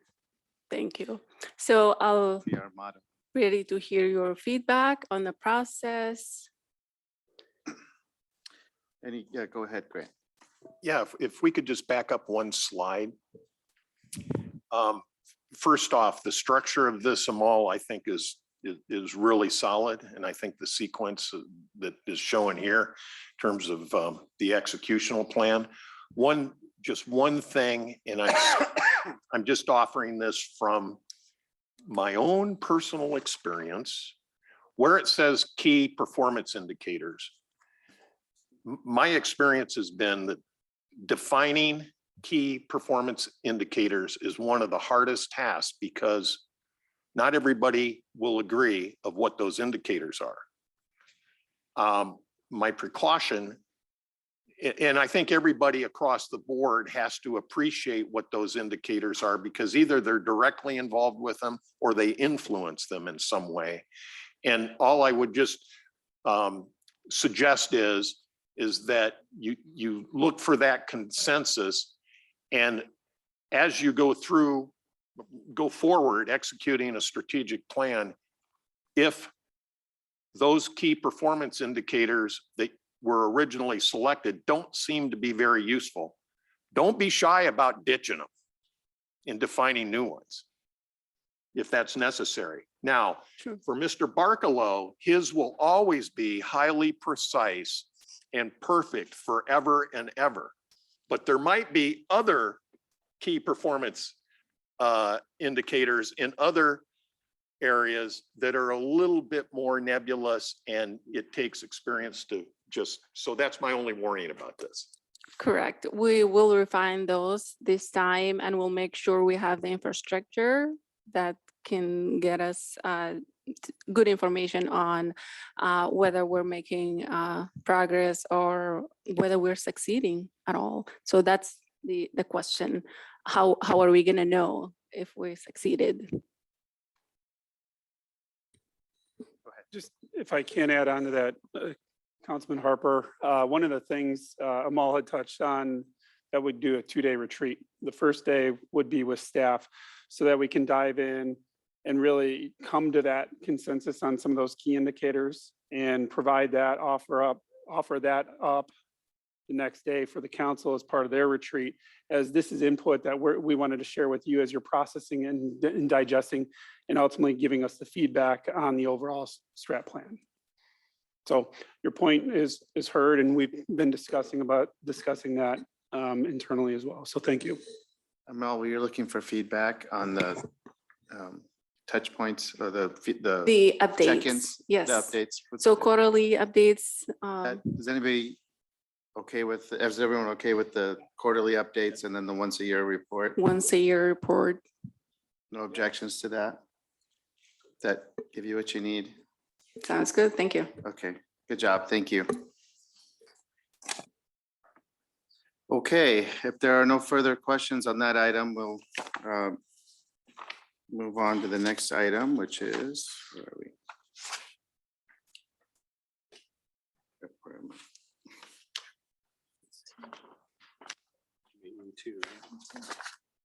I got lost here. Okay, so the next item is E2. Yes. So that Mike?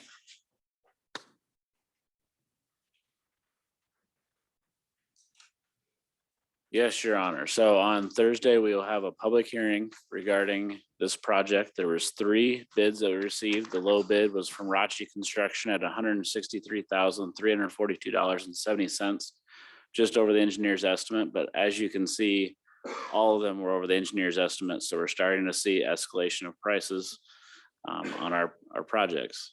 Has a late start date of between 9/12 and 9/26 so that we can make sure most of those farmer markets are out of there. And then 35 working days and $300 per day in liquidated damages. Okay. Questions? All right, E4. So we will have a public hearing on Thursday regarding this project. For this one, we had 4 bids. This is for our roundabout at Elbernet and Echo Hill. The low bid was Rachi Construction, $1,484,666.05, approximately 110% of the engineer's estimate. It has an early and late start date of 6/6/22, which means working days start on that date, whether they start working or not. That's the date we want them to start based on the school schedule that was released at the time. Then their first milestone is 8/5/22, so that we can get it back open. So this would have 3 of the 4 legs open back up for the start of the school, and there's $1,000 per day in liquidated damages for that. And then they have a total of 90 working days for the total project to then finish the remainder past milestone 1. Okay. Questions on that? Go ahead, Grant. Mike, on that 3 of 4 legs, would the 3 legs be east to the school, west and south? I believe so. I think it's only the north that would be closed. Yeah. Makes sense. Any other questions on that item? Okay, E6, Mike. So E6 is our annual slip lining project. So there's a photo of them actually putting the liner into the pipe. So you can see they just put a contraption on top of the manhole and they push the liner right in. Then they use the steam to cure it and put that liner inside the pipes. This is our I&I reduction. So that old clay line that has a joint every 2 or 3 feet, we're eliminating that water from getting in there and cleaning clean water, which then we're paying Cedar Rapids to treat. Any questions on that item? Is that, I know we've done this for as long as I've been involved. So is this an ongoing, I mean, is there at some point where we're gonna have to be finished with this or we just have endless amounts of? Yeah, at some pipe to point, line? the HDR study, if you recall that one, that had about $82 million in total improvements. 10 million of that was slip lining. So when we do, you know, Okay. a $250,000 ways a to go. year, it's gonna take a few Okay. years. All right, well. One, ARPA will help a little bit with that. okay. Questions on that E6 item? All right, moving on to community development, F1. Yes, this is a request for a sidewalk deferral along a portion of Marion Airport Road at the intersection with Enterprise Drive. This is the request associated with a development project directly to the south, which is the next item on the agenda, which we'll talk about. But just due to some constraints on Marion Airport Road at this time, there's some difficulties about putting the sidewalk in there today. It's always our position to put sidewalks in unless there's situations that exist, mainly with the ditch here. And then it truly does go nowhere on Marion Airport Drive or Road, I'm sorry. So staff is recommending approval of deferral of sidewalk in this location. Go ahead, Grant. In the lower right of this picture, I think I detect a runway. You do. Is there anything about our runway protection zone that would negate having any sidewalk anywhere near it and that it ought to be a permanent deferral? Not that I'm familiar with, but I'm no expert on it. I guess I can ask some folks here by Thursday, maybe have an answer for you on Thursday, but I don't know any off the top of my head. It's maybe not material to this single deferral. I just think it's more generic of let's quit thinking about those sidewalks, that is. At least in that area. In that area. Any other questions or comments? Okay, F2. All right, this is the property located just south of the sidewalk we just talked about. This is a approval of a site development, a preliminary site development plan for a flex space. Pedestrian doors up front, rear loading docks and overhead doors on the rear side. Pretty similar to some of the other projects we've seen out there just recently. This would be, I don't know how many bays, I believe it's 5 bays total potentially, located just kind of between a vacant lot and Speedy's, or I'm sorry, El Plas to the south. With any plan development out there, I'm not going to go into great details. It's got a little bit higher architectural standards and requirements. I think Nicole's laid those all out pretty good in the staff report. I'm not going to read through them verbatim, but it's a very similar product that we've seen in this area. I think it's growing some popularity in the metro. Again, you have that commercial front, potential offices, potential showrooms if it's a contractor, or it may just be open space. These buildings are designed, when I say flex space, they can be taken over by one entire tenant or it can be split up into numerous tenants. So it's a lot of opportunity for a lot of folks to find some space here in Marion. It does meet and exceed all the standards established by the MEC design standards as well. The Planning and Zoning Commission reviewed this last month and they did recommend approval. Questions on this item?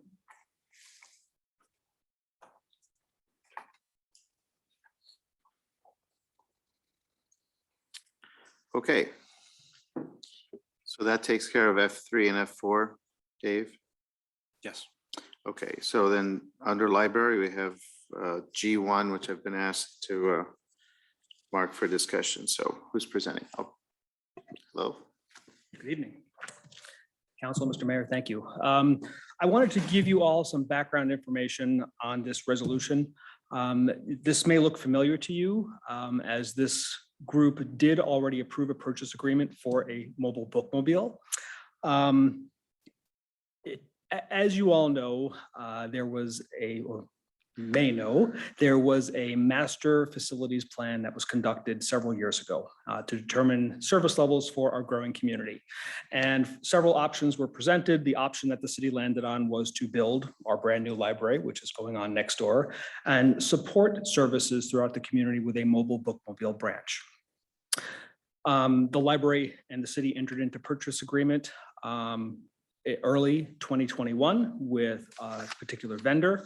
That vendor then turned around in December and informed the city that they were unable to fulfill the obligations for building the bookmobile, as they were not able to acquire parts to build the bookmobile. So that purchase agreement was severed shortly before the holidays in 2021. Way back when we began this process, the city consulted with a consultant to help us identify bookmobile vendors that were capable of building bookmobiles. One of the other vendors that submitted a bid was recontacted after the purchase agreement was severed with the contractor number one. And we acquired a new contract agreement for a bookmobile build, which is a bit higher in price compared to the original contract. So our original contract that we signed for the bookmobile build was $297,468, which this group awarded the contract back in February 22nd, 2021. The new contract that we obtained and have not yet signed or sought approval from this group comes in at $355,248.25, leaving a difference of $57,780.25. Recognizing that this is a significantly larger amount of money compared to the original budget of $300,000, I went to the Library Foundation to seek their support to see if they would be able to help us with this additional $57,000. The foundation board was unwilling to commit to that due to the fact that they are feeling a little stretched right now. When the capital campaign began, Amperage indicated that the Library Foundation would be able to comfortably raise $2 million towards the campaign for the building.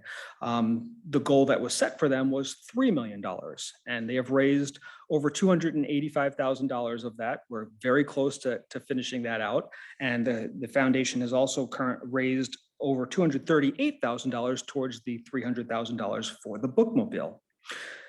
All that being said, the ask here is support from the city to help in a worst case doomsday scenario that the foundation cannot raise that additional $57,000, support from the city to move forward with this bookmobile project to keep services in our growing community.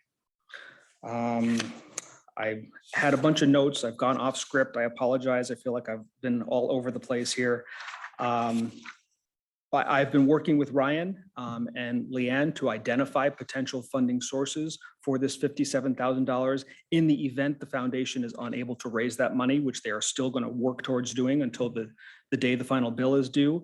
But we've identified potential sources as local option sales tax, hotel motel, applying for additional grants through ARPA, and potentially utilization of money from reserves. So the ask is the support of the city for this additional $57,000 for the bookmobile build. Questions? Grant, and then we'll go to Colette.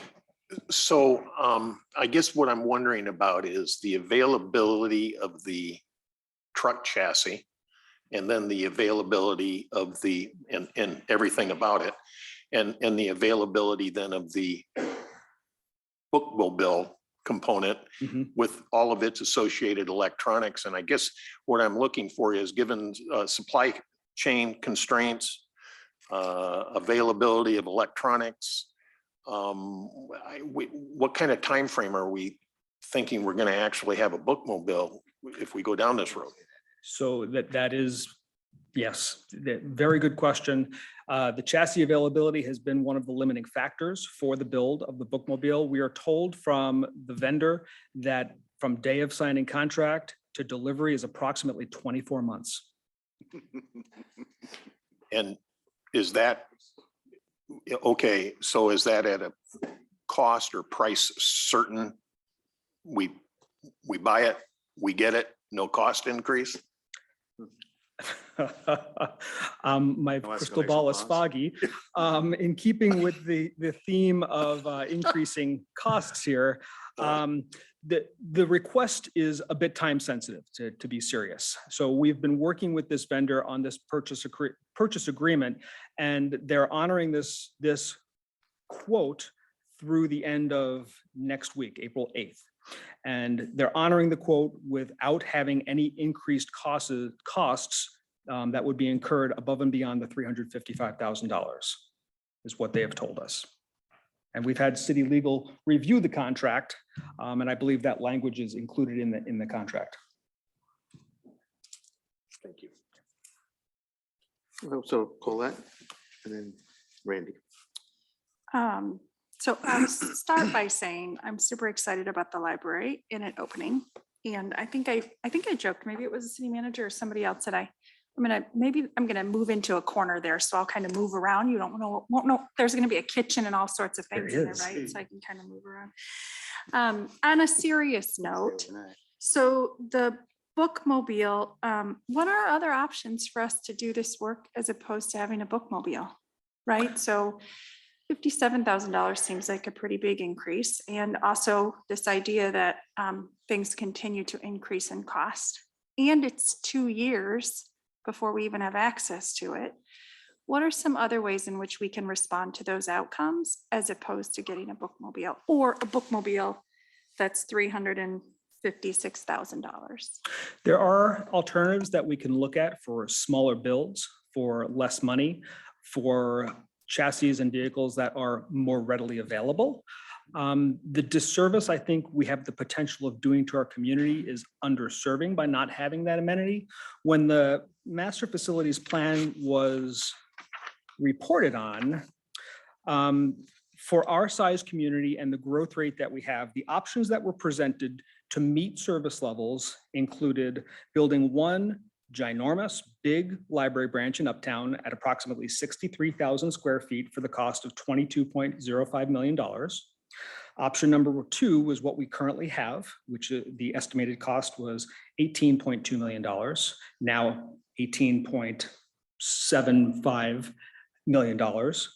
Option 3 was to have a approximate same size Uptown branch at 52,000 square feet with a smaller branch location on the north side at 14,000 square feet for approximately $23.1 million. And the last concept to meet service levels was a smaller branch library at approximately 46,000 square feet and 2 digital kiosk quasi stations on the north side at 7,000 square feet each for a price tag of approximately $21 million. So to answer your question, I'm not sure what we can do to maintain the level of service that we want to for our growing community. I think that is something that we would have to further explore. So thank you for that. And I feel like I need more time to think about it, but I might be in that camp, right? What are some other things that we could do that would be different and unique? But I don't know, right? So I just appreciate you responding and giving me some things to think about. Sure.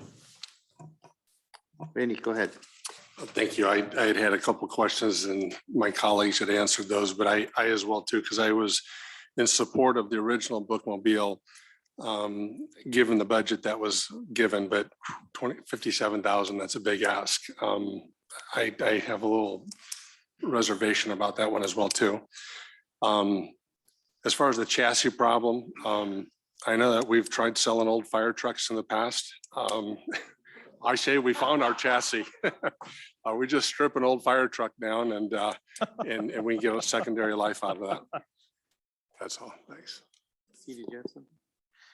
So I guess one thing to think about is that you said 285,000 of the 300,000 has been raised, or For the bookmobile for the book? specifically, Yeah, people donated, or we have donations of over $238,000 38,000. towards the project. The fundraising goal is 300,000 for that project. So a significant portion of the 300,000 has been raised specifically for that. That is correct, yes. That item, that function. I mean, that's just something to keep in mind, I think. So I don't know what happens with those, but okay, go ahead. Yeah, I mean, my comment, I think it's still a good thing to do. It's been part of the library's plan, and I think to continue to go forward with that makes a lot of sense. Again, where the community is going to be 2 years from now is going to be a little obviously larger. So there's going to be even a bigger need for it in 2 more years. I think the other aspect I look at is that gives us 2 years, quite a bit of additional time to figure out how to fund that additional 57,000. So you're going to make efforts to raise more money, to look for grants. We've got other resources that may happen or come up, be available for the city. So, I'm pretty confident that we'll find some ways to fund that 57,000, maybe in 1 or 2 or 3 different ways. So I think it's still a logical step to do. I understand it's not a good thing we want to have to look at as a big bump like that, but I agree with the original plan to move forward. So I'd be in support of it. Thank you. And the foundation has every intention of continuing to fundraise to make an to effort. meet that goal. Yeah. Other questions? Yeah, I'm sorry, go ahead. Just so I'm not fuzzy in my thinking. So this 355, 248, that's a committed price, albeit we won't see the vehicle for 2 years. Correct. Okay. If I could answer that, I'm looking at my notes from the contract, and this is the quote. So we're accepting the quote here. After that, they'll do a purchase order. After that, if there would be any sort of increase in cost, that would have to come back through a change order or something like that and would be subject to our approval. I do want to make sure that that's out there because this is a long term, but they will be doing according to the email that they gave me, they will be doing the ordering right away or as quickly as they're able to under the contract. I don't know how bookmobile ordering is normally done. I can say I've never done that before.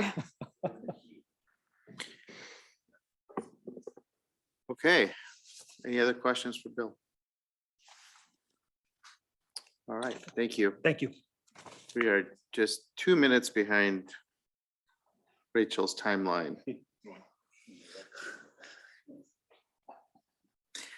Okay. On to discussion and direction regarding American Rescue Plan Act funding allocation. Is that Amel? Yes, Go Your ahead. Honor. In January, we presented you with the outcome of our community survey in regard to ARPA fund allocations, and we also presented you with a proposed preliminary allocation plan. And the feedback we received from council was that council wanted to see creativity in the impacted industry assistance category, and also suggested using the local option sales tax allocation ratio between community and infrastructure projects.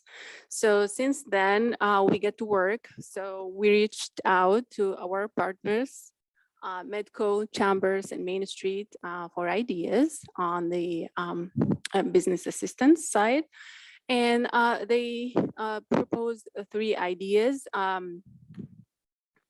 Ideas were discussed with the economic development team, And they were all great ideas and consistent with the intent of the funding and also consistent with our long-term economic development strategy.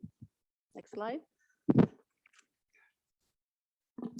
So the first one is about small business. As you all know, that COVID impacted investment plans greatly. This grant program is proposed to incentivize innovation, expansion, and workforce development. And the grant also was proposed to come along with counseling to just make sure the impact or the investment is sustainable in the long run. And I should say that I have all of them here. Jill, Nick, they can ask questions, answer your questions on the details of those programs. The second one is about workforce development in partnership with Kirkwood, One Stop and Community Promise Foundation. This is a grant to prep future workforce, especially in the high demand career. And will be the awardees will be also partnered or paired with the local business as a mentor, just to grow talent in the pipeline. And the third one, next slide, Terrell, is scale up for an existing program. This is the community build. I'm sure you're all familiar with. What was proposed is to add capacity in the program to be able to deliver one additional unit. And this program checks both, industry box and also checks in housing box as the product is a housing unit. And also will be equipping future workforce, providing the opportunity for training. And next slide. So overall, when we look at it, we're getting closer to the local option sales tax ratio will be 1/3 to 2/3 infrastructure. Next slide. And I've shared this breakdown along with the memo for your consideration. This just shows all of the proposed programs and projects put together. Next slide. Again, when we started on the planning process, we had 3 main goals in mind. One being to maximize the impact of this funding, paying attention to long-term, as well as attending to immediate need. And the second one is to leverage outside funding and partnerships, also to maximize the impact of this money and also to minimize the burden, compliance burden and administrative burden. And the third one is also paying attention to make sure we're not duplicating efforts, just looking at what is available out there in terms of state assistance or county assistance. Next slide. So we are eligible for a total of 6 million under this funding, and it comes into 2 installments. We already received 3 million, and we're expecting to receive the second installment around July timeframe. Dates to remember: money has to be obligated by December of 24 and would be spent by 2026. And we will continue to monitor progress or performance of programs when we allocate them, and we will be reporting back to the state on the performance of funding and how we spend the funds. I'll take any questions if you have any. Questions? Go ahead. Just a comment, again, I think we made a lot of progress from where we were a couple months ago. So the fact that this is now 2/3 infrastructure and 1/3 community and business, to me, makes a lot more sense. So I'm a lot more comfortable with that mix. And so I think that puts some money in every sector in the community. So good progress, like what you did. Thank you. I'm all on your summary chart. In fact, if we can just go back to that quickly, I think it's 1 or 2 slides back. Yeah, that one. I noticed there is the entry for mobile library for $60,000. So I guess the question is that 60,000 already factored into that project? And we were talking about a different, almost $60,000, or would this $60,000 address the need that Bill was just giving us, presenting to us a little while ago? Yes, this is to address the need. It was not factored in his request. So it's for your consideration. Okay. Yeah, right. An earmark, to quote Mr. Barcalow.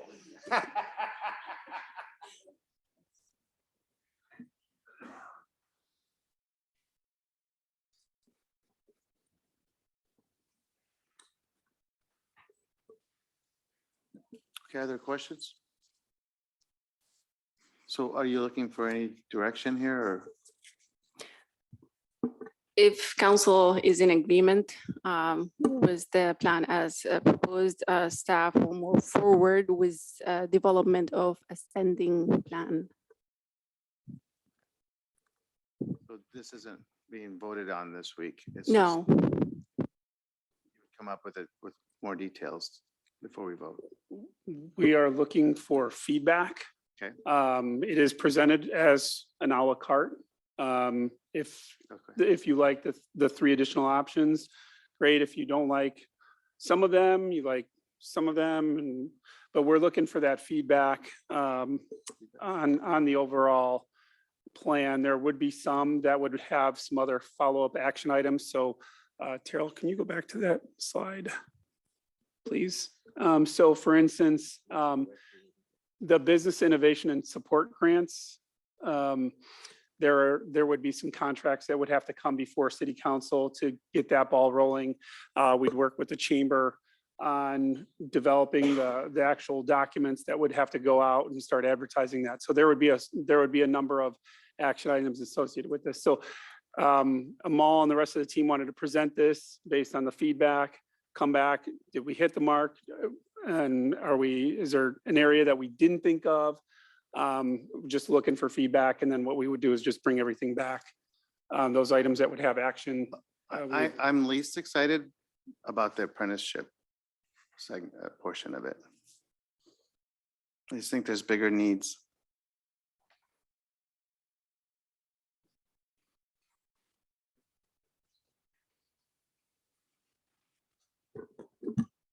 Yeah, it definitely hits on investment in our community.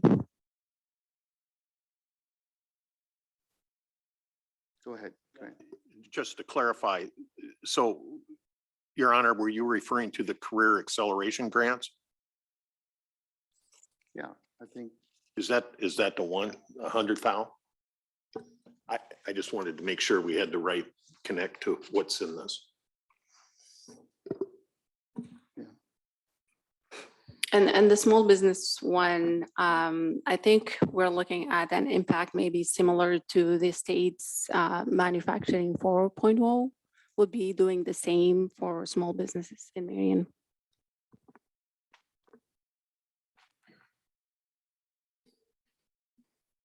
Okay. Yeah, any other comments? Go ahead. I'm in favor of this general framework, recognizing there's some details to each of the line items to be worked out. Other comments? No?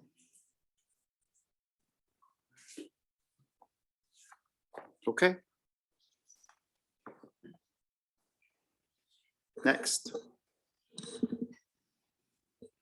Design standards for drive-through establishments.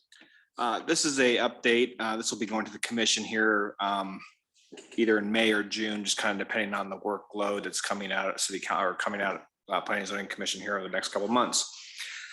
A while back, the council directed us to look at some drive-through facility standards, as we'd seen quite a bit of issues over the last couple of years with drive-throughs becoming quite overwhelmed, partially with COVID, but I think unfortunately it's kind of become ingrained that people love the drive-through and it's not going to go anywhere.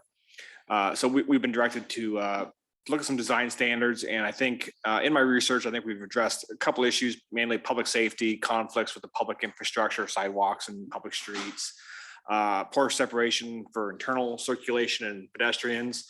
And I'm not really touching on this report, but there's a public health issue growing associated with drive-throughs. Actually, cities throughout the country are banning new drive-throughs solely for public health, because they're typically associated with the fast food industry. And I can provide you a lot of information on that. That's really been making itself known over the last couple of years. On my recent travels, I've came across a new trend, kiosk franchises. When I say kiosk, I mean not your coffee, your McDonald's, zero in dining experience. You go through the drive-through only. KFC has a new model out as well as drive-through only. So these traditional fast food restaurants are even changing to a drive-through model. And then just last month, Applebee's is now looking at a drive-through model. So it's rapidly changing. And unfortunately, where I'm at today is still focused on more of the fast food industry, but we're trying to address some of those other ones. But it doesn't address a kiosk McDonald's or a kiosk KFC. These are on the East Coast right now, but if they're successful, I'm sure they'll march across the country pretty fast, as the infrastructure is a lot cheaper and probably a few less people to work it. So anyways, drive-through discussion. It's permitted. Drive-throughs are permitted in 5 different zoning districts, as well as the planned development, which I don't have listed there. But I've kind of identified all the drive-throughs in town. I know this map's kind of hard to see, but you can see the concentration of the little dots along our 7th Avenue corridor, Highway 13, and we're starting to see a few here along North Marion, along Tower Terrace. And then the Highway 100, of course, we'll see more as when and if it develops, as land becomes available down there. So we have them throughout. They're mostly located on our major arterials, our minor arterials. Again, and those dots all represent either restaurant or financial institution or pharmacy or other. So there's no shortage in Marion. It's like every other community I looked at, though. Next slide, please. So we're really trying to address drive-throughs through a couple different factors. Site size being the first one, setting some minimum standards for a lot. The picture there is Dunkin' Donuts. It's not quite sized right for a drive-through initially. They've had now a serpentine. I think the drive-through goes around the entire, all 4 sides to circulate on that property. And then that, of course, impacts parking, and it screws up ingress egress a little bit as well, but it gets the cars off the street and it makes it an internal problem. And that's not ideal either. So most of the standards I looked at, there's a minimum lot size of 10,000 square feet, which is just about 1/5 of an acre. And then if you want to have adjacent to residential, you have to go a little bit bigger, and that's all designed to push that drive-through further into the lot, not adjacent to residential units. The only reason I'm looking at that is 7th Avenue is a pretty narrow band of commercial, and we're getting right into single-family homes or homes. And most of the communities we looked at, the comparables, they all had separation. A lot of them had separation distances from residential. You have to be 500 feet or whatever it is. But others started looking at lot sizes. You get 1 drive-through on a small lot, which is considered under 1 acre. And then you get additional drive-throughs if you have a lot on a larger, you get 3 drive-throughs on larger lots over 1 acre. So you might have multiple buildings on 1 lot, or you may have a really creative design to create multiple drive-throughs on 1 building. We've seen a few of those. It creates some internal conflicts, but the bigger your lot, the more you get, obviously, but it does limit it down to 1 on 1 acre.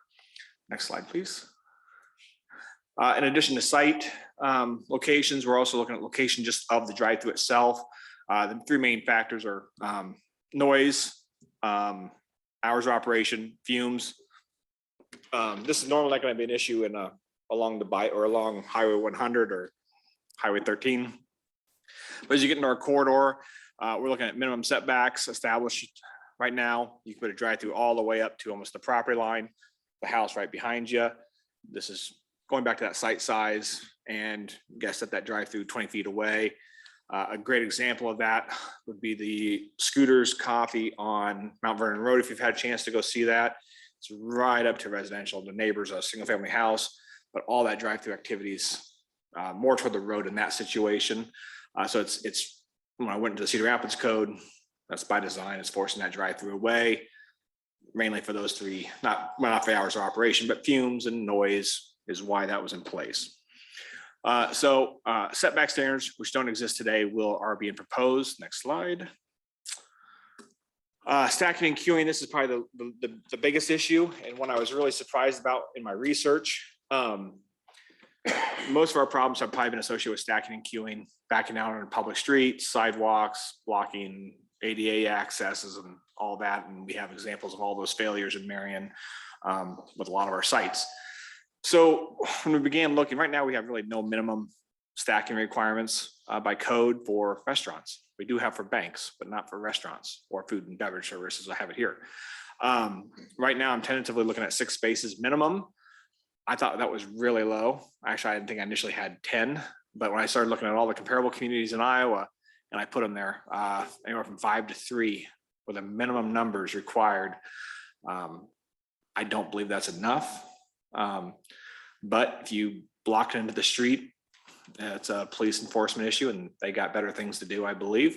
So you'd have to create some design work. It has to keep it internal. That's why you have all these other code sections. It's like you can't go into the street. It doesn't stop people from going in the street. So I'm right now I'm at 6 minimum. I'm going to keep looking a little bit more into that. I think we saw a few months ago where the industry minimum for a Smoothie King was 8 and he was coming in with 6 initially. I mean, you can sit there and say you have to go with your industry or your franchise minimum. It was ignored. And we got the serpentine drive-through now on that situation. The other spaces were all pretty much the similar. Financial was the other big one, 3 spaces. And that was all compatible with other communities in Iowa. So I'm not quite completely done, and I don't completely believe 6 is going to be enough, but that's a little further discussion here between the next couple of months as we get this, before we get this planning and zoning commission. We'll take your thoughts on that when I'm all wrapped up here. Identification lanes, we've seen everything from cones to just paint. Cones and paint just create a madhouse. People just go, we all cut through Walmart parking lot. I cut through a Walmart parking lot. The lines don't stop me somehow. So we've got to make sure we're looking at some drive-throughs that are directing people in an appropriate manner around the site. And again, not impacting parking spots, public sidewalks, or ingress egress out of the site. Next slide will be the table, please. Yep. So there's a table we're looking at right now. We don't currently table these all out in our current code.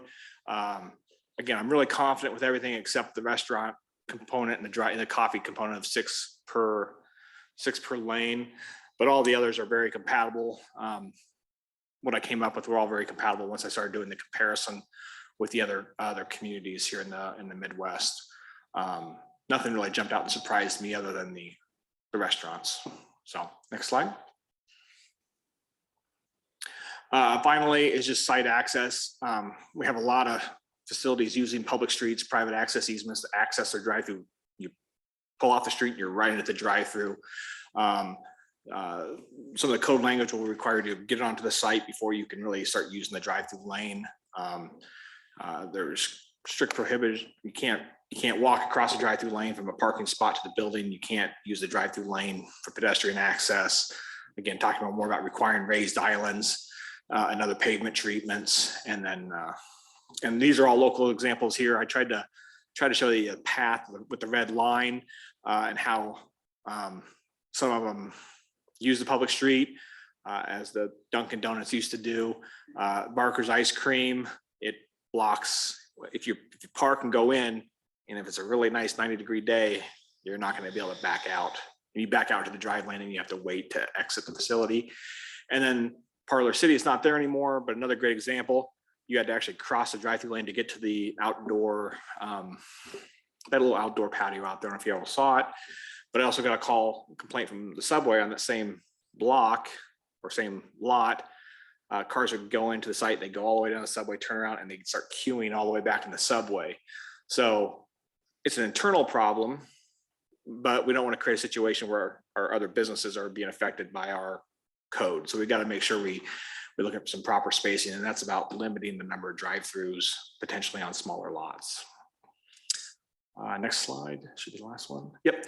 I know I went pretty quick. The staff report was a little more thorough, but next steps, going to be working through the final draft here, April, May. I still got to get this all to all the other departments for some comments. Police fire for some of the separation requirements and make sure we're getting enough stacking. And then as well as the building department, make sure I'm not missing anything. We'll look for the Planning and Zoning Commission in May, or I'm saying June. We have 2 really large projects coming up in May's P&Z, so I may not get it in there, unfortunately. And then we'll go to City Council review, probably June, July. Final adoption, hopefully June, July here yet of this year. Just kind of all depends on the P&Z schedule. So I know I'm pretty quick. Questions? I think staff report was, or the agenda, or there's a couple of X's in there. There's still a couple of unknowns I'm still researching. So those X's in the staff report were intentional. I just wanted to say thanks for getting after this. We have been talking about this for some time. Yes. So I really want to say thank you for getting after this, and the idea that we could have something adopted by this summer. It's pretty exciting. So nice work. Yeah, thank you. Go ahead. Yeah, I agree with Colette's comment. This is great that you're getting some design parameters around it. Dave, here's my question. I think you referenced maybe it was for restaurants, 6 deep queuing that's comparable with other cities or comparables. Do we care? I'm not a drive-through expert. So I kind of rely on some of their codes, and I rely on, I haven't looked at industry standards yet. I gotta delve into like what's the McDonald's require. I really don't know what they require. I want to look at what, I don't know if I necessarily care what cities require, but what does the industry require? Okay. And I want to make sure our codes match the industry requirements. I have not had a chance to do that. So that's why I have a 6 minimum to match what everybody else is doing. Hopefully it'll get bigger. It scares me that you read my mind with where I was going with that. So well, that's where I you. want to go with it as well. So I had to get this done, so I needed to get something out to you. So Randy and then Will. Thanks. I just want to, this is one that I really enjoy. I enjoy all of them, but this one I really follow because of the problems that we've had in my my area of business because of the stacking. So I really pay attention to this. I like the fact that you're raising those minimums to that 6. I've never liked the idea that we just follow the other cities. So thanks for thinking outside of the box on this. As far as drive-throughs go, I think we could all learn a lot by watching the Chick-fil-A restaurants. Through the pandemic, they have been able to master very short lines. I know that they do constant studies on the average time that vehicle's in the line. Their complete line from order to line product going out the window. They pre-order up front, they prepay up front. Everybody's trying to get to the one spot, and that is to get the final product out the window. And that seems to be where everything jams up. And so I think a lot of these things as we're looking, and I guess what I'm kind of curious is I've seen some footprints in San Francisco area on these kiosks, and I'm interested to know, not today, but just as a follow-up, it's maybe a side conversation. And that is a lot of these businesses are not wanting the square footage for the sit down because nobody's sitting in these lobbies. And so it's strictly, you're buying a piece of ground and the last thing they want to do is asphalt it and create parking. If they could, it would be just a vicious circle, drive through around their facility. So I don't know if that means that we have to take a look at shared alleyways, if it's frontage roads. But, kind of going back to, these scooters and coffee shops, It's amazing what they can turn out as far as product and sales off of a very, very small footprint. But just kind of, I know you participate in a lot of organizations and share a lot of those thoughts, but kudos to you and again, your department on trying to take a look at this, because that is truly where the market is going. It's all about convenience anymore. I chuckle, a lot of people don't know where Wall Drug actually came from out west. And it was a stopping point off going out west to get water is what it was. And so it's turned into being such a large deal. So as you kind of think about that, we didn't do half the things in our vehicles that we do today. So we used to go to restaurants and eat in the lobby, and it was a big deal. Now it's all about the fast food, getting it into the vehicle and going about the day. So I think we're going to see a huge trend on that. I don't see that slowing down, but these kiosks I've been really watching and learning a lot as well too. So I'm glad to see that you're getting on the front side of that. I would encourage everybody to Google like KFC kiosk or McDonald's kiosk. It's very interesting. It's going to change, I think, the drive-through, and I think it's going to change the franchise fast food market very fast in the next 5 years. So yeah, great. Thank you. that's all. Me. So my question is about the schools you had up there for 6. And when I see school up there and 6 cars stacking, it makes me think when you have drop off and pick up at the school, it's usually 30 or 40 cars, not 6. So can you explain why it's only 6? Yep, it's I have notes on that.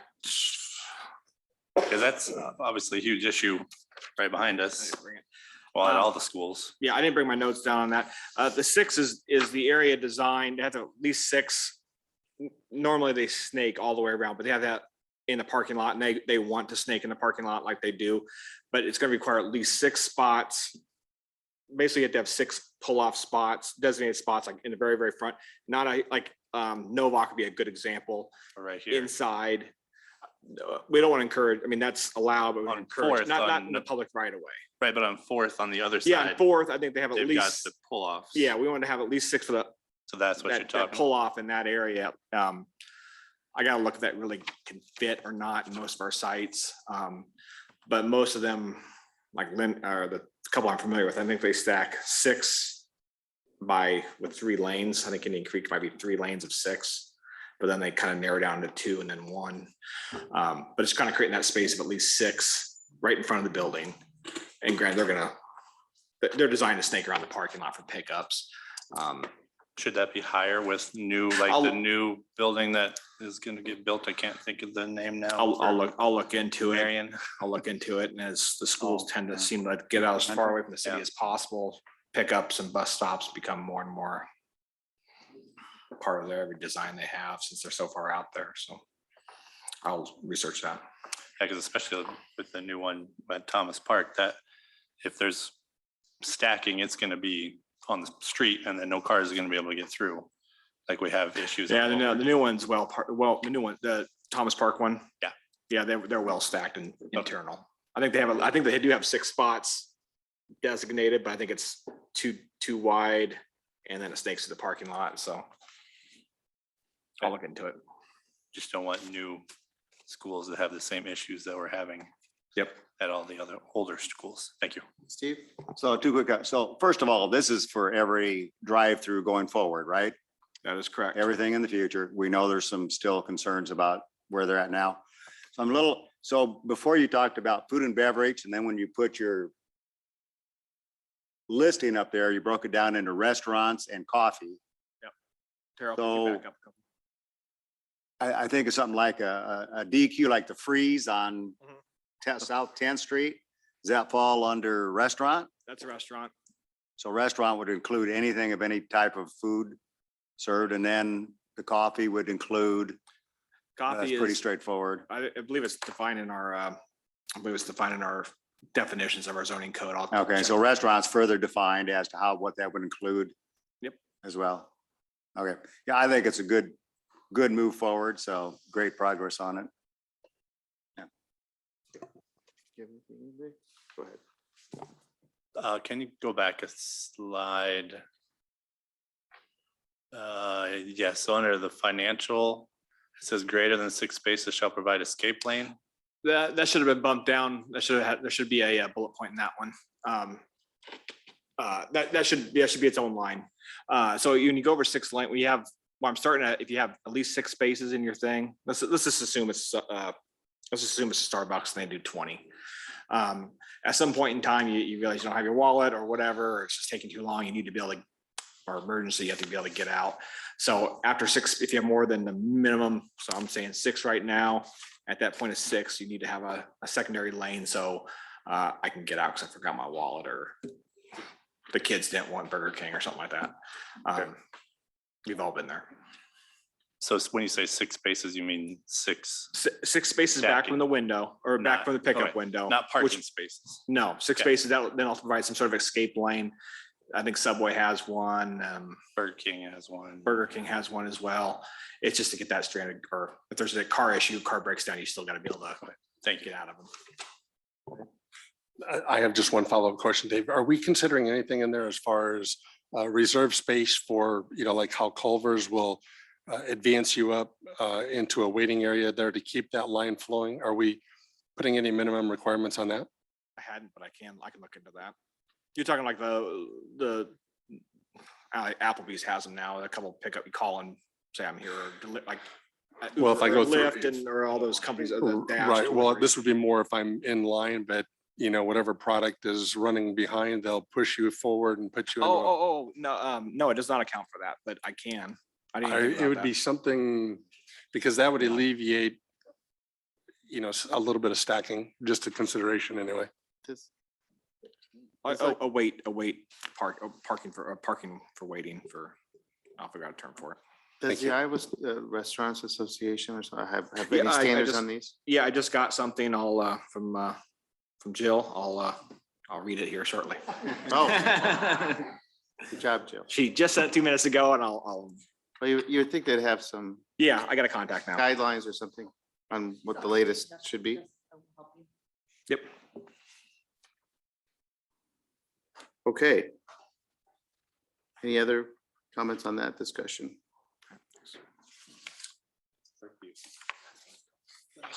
Okay, Parkview Elementary. Yes, so I have 2 items that are very similar. So they are just for general awareness. So again, other duties as assigned, I am the floodplain manager in the Code of Ordinances. So the first one is for the new school that's going in. So there's a few things that are going to encroach into the floodplain. So they have to get a floodplain permit. This is for awareness for anybody in the public, especially those that would be on the other side in Thomas Park that would see this going on. So they call and say, hey, someone's doing something. You can say, yes, it was presented at City Council. We are aware. So I'll issue the permit. Basically, they have some storm sewer pipe and some slight grading. It will not increase the rate of flood. Everything will be at the existing level or lower. And there's information in your packet about it. I know Grant has a question. So being the floodplain coordinator, was that an earmark on your job description? Sure. Any other questions or discussion on that item? Okay. And then the next one, so this is the proposed scooters that the chief's gonna go visit every day on his way to the police department. And so you can see I highlighted the red line, that's the flood plain. So they're just slightly getting into it with their parking lot. But it's a pretty small lot and also has to do with the drive-through and the stacking that we just talked about as well.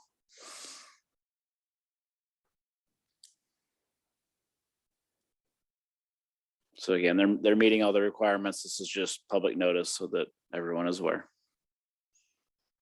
Okay, so these won't actually be an item on like the agenda for voting. Correct. Just okay. Any questions on that item?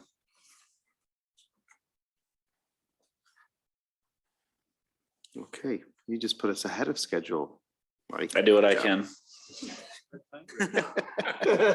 By 2 minutes. One minute ahead of schedule. Good job. Okay. The last item for public discussion is the utility terrain vehicles. Yes, sir. Thank you, Your Honor. So this is part 2 of our UTV discussion. It's kind of timely when you were talking about stacking cars in the drive-through. Can you imagine 6 cars or 9 UTVs?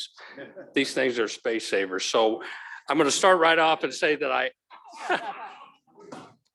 I apologize for the memo that I put in. I didn't realize that my talking points from the last one were attached to that memo, and that's my fault. So I do have some updates. For starters, the Council Bluffs and Ankeny, one of the things I had talked about before is I couldn't find any larger towns that allow them here in Iowa. Excuse me. Council Bluffs and Ankeny both allow them. I've talked to both the chiefs. They've had 0 issues with them. They have some restrictions on the streets. Council Bluffs, for example, if you know anything about Council Bluffs, Broadway is the main drag that goes right from the eastern part of town that eventually turns into 480. It crosses over the river and dumps into downtown Omaha. They don't allow it on that. And then there's 2 state highways that I believe run north and south that they don't allow them on. But Tim Carmody's the chief out there. I've known him for a long time. He said he's had 0 issues.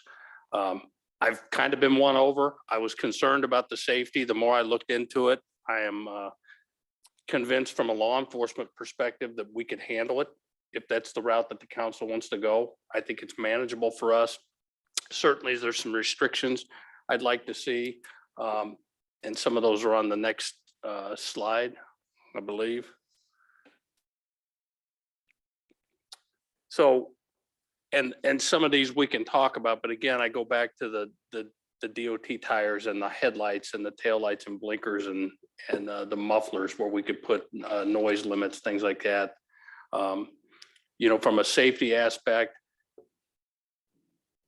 I think somebody had mentioned the last time, some of these UTVs are as big or larger than a small car. We allow people to ride on the streets on bicycles. We allow them on motorcycles. So I don't know how we can say that these are not safe to operate on the streets. I do like the idea of having either doors or nets, half doors, half nets would be something I'd like to see.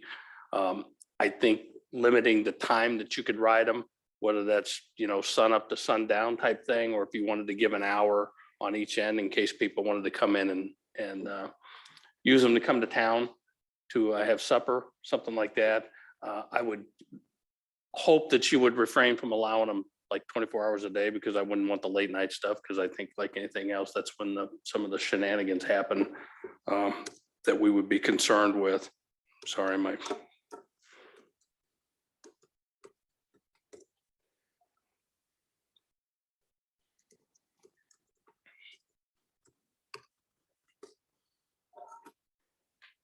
So let's go to the next slide. So what I did was I broke it down again. We talked about having maps or routes, and whether it would be something where people could get out to the county. There's still the state legislation that's going through where it's going to make it easier in almost any county to ride these things. What I tried to do here was try to make it where anybody living in a quadrant of the city could get on one of these routes, which would take them out to the county where they can get out and ride further. I think it would be difficult for us if you were talking about an enforcement impact. This would be harder for us to do than it would if we allowed them any place in town and kept the speed limit. They're on the streets with 35-mile-an-hour speed limits. This way, if somebody's down, say on Grand, and they're headed north, and we happen to stop them, you know, they could say, well, I'm headed up to, you know, the east-west route, when actually the closest route would have been 10th Avenue, something like that. There's some considerations with 10th Avenue and Alburnett to go out to the county right now. Those are restricted by the county ordinance, but there is a piece in there that if you're allowed to ride on those restricted roads if you're driving into a city that allows UTVs. So I think that would work for us, but I do think it will be more difficult to enforce for us.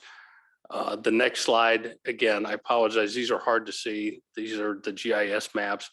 That just shows you the 35-mile-an-hour speed limits in town. There's really only two. There's one place that I would be concerned about, and that would be 151 or 7th, 10th. Anything beyond like Hy-Vee, 35th Avenue, I don't think I would prefer we didn't do that. But any place else in town, 35 miles an hour or less, I think we could manage that. Again, I know there's several things that you guys have to take into consideration. I'm kind of looking at it from just the law enforcement perspective. I talked to Councilman Sternad before. And again, I'm no economic development guy, but if we're going to take the chance and deal with some of the downsides of these things when we're taking a chance, is why would we limit ourselves to not take advantage of the upsides, which would be the increase to the businesses? And again, that's just layman Mike's terms, who doesn't know a whole lot about police work, and certainly not about economic development, but that's just my my pitch. So if my concerns are alleviated, I think that we could get the regulations in there that we're looking for in the ordinance. And I think we could do it. And I guess we're just looking for guidance from you guys. If you've got more questions, if you want me to answer, do more research. Appreciate all the time you've put into it. Go ahead, Will. No, I do. Go ahead. I was going to give my opinion. Give me your opinion. I appreciate you continuing to do your research, and the fact that you found two larger cities in the state that have had no issues. That's huge in my book. I think my opinion is we move forward with this, and I like your restrictions. I think I would be in favor of limiting it to 35 and under, not just the routes to get out of town, because like you said, economic development, because you're an expert in it, would be great to have it. So yeah, I think that. Oh, and you said something about the time. I wouldn't do dark, because in the winter, 5 o'clock it's dark, 4:30 it's dark, and you can't go out for dinner or whatnot. So, but if you wanted maybe 11 o'clock or something. So yeah, that's all. Grant. So many of the things that you shared with us, Chief, I think are also cited in House File 2130 that has recently been placed on the legislative calendar under unfinished business, which is like my honey-do list at home. So my question is, what will happen with House File 2130? It's passed the state house. I think it is pending, should they choose to get to it, with the state Senate. But it just seems to me there's a bunch of specification in there that we should respond to. And maybe that ought to be informative to anything that we put in place. I guess I would just say, as a former motorcycle rider, I was always somewhat entertained with my companions who wore patches on their leathers that said "loud pipes save lives."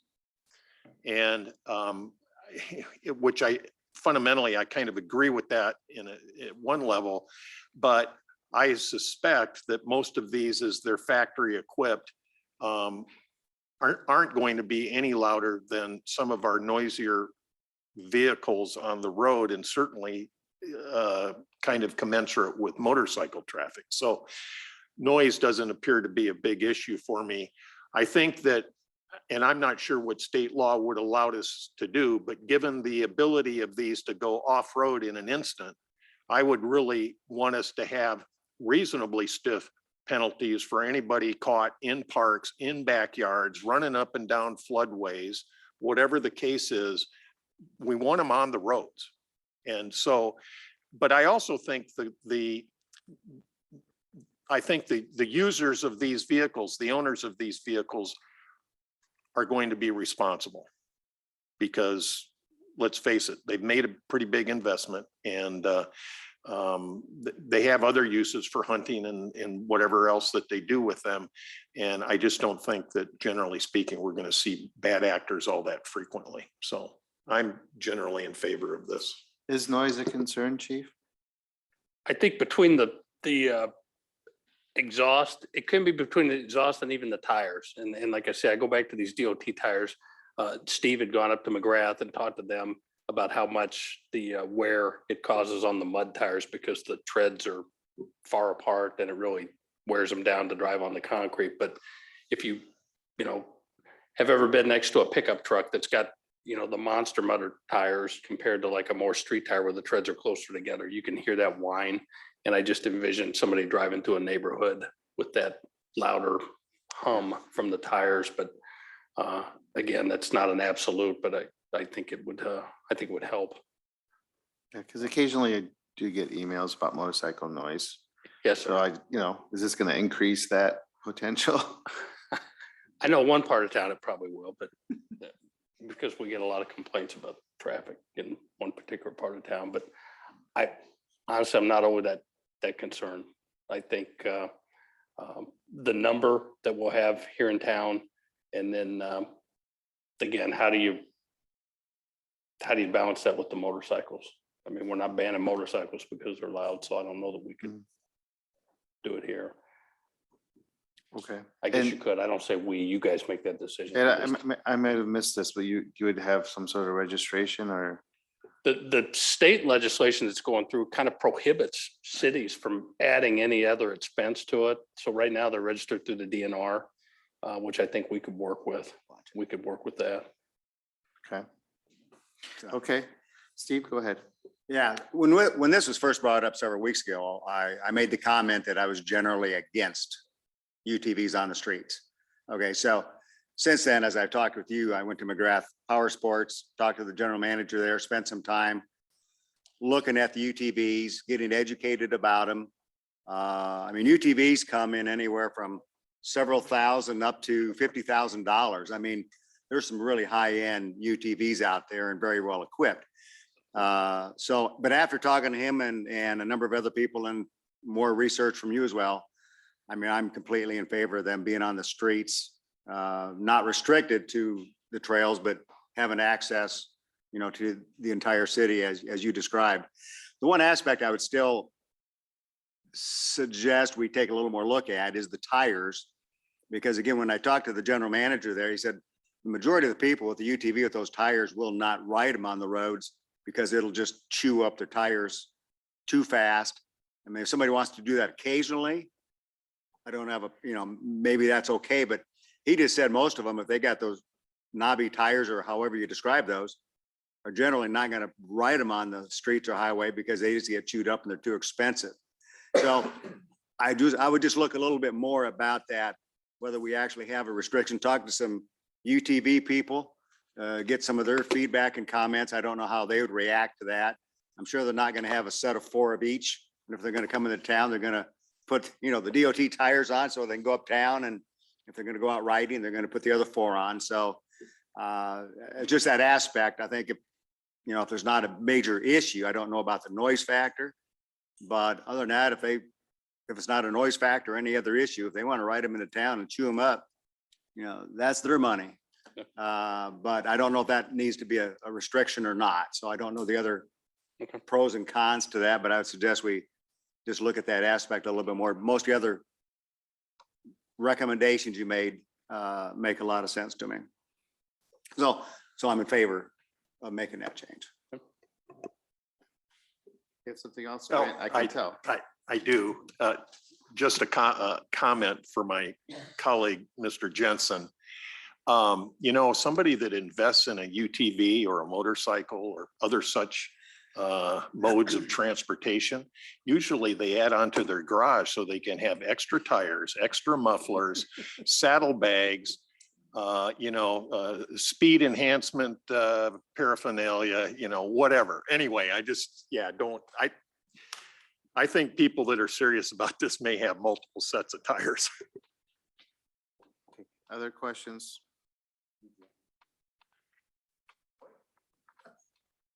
Do you have what you need, Chief? I think so. I'll look into the tire aspect some more and I'll start working with Kara and we'll see what we can. I'll work with Kara. I'll watch Kara draft up an ordinance and we'll get the restrictions in there and bring it back to you and let you look at it and we can Okay. Tweak that as we need to. I have one more comment, just sitting here thinking about what Steve was talking about with the tires. Maybe that first map you had with the certain to get out to the county, maybe those that you could let folks use the mud tires or whatever you call them, if they're on their way out to the county. And then if they're not and they're in town on a different street, then they have to have the street tires. A thought. Okay. All right, Mayor Pro Tem, you have a motion to make. I do. There's a back page.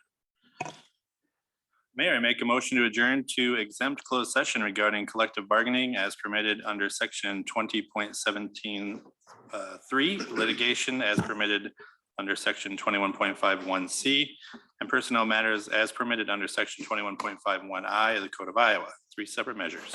Second. It's been moved and seconded to adjourn to exempt closed session regarding collective bargaining, litigation, and personnel matters as permitted under the Code of Iowa.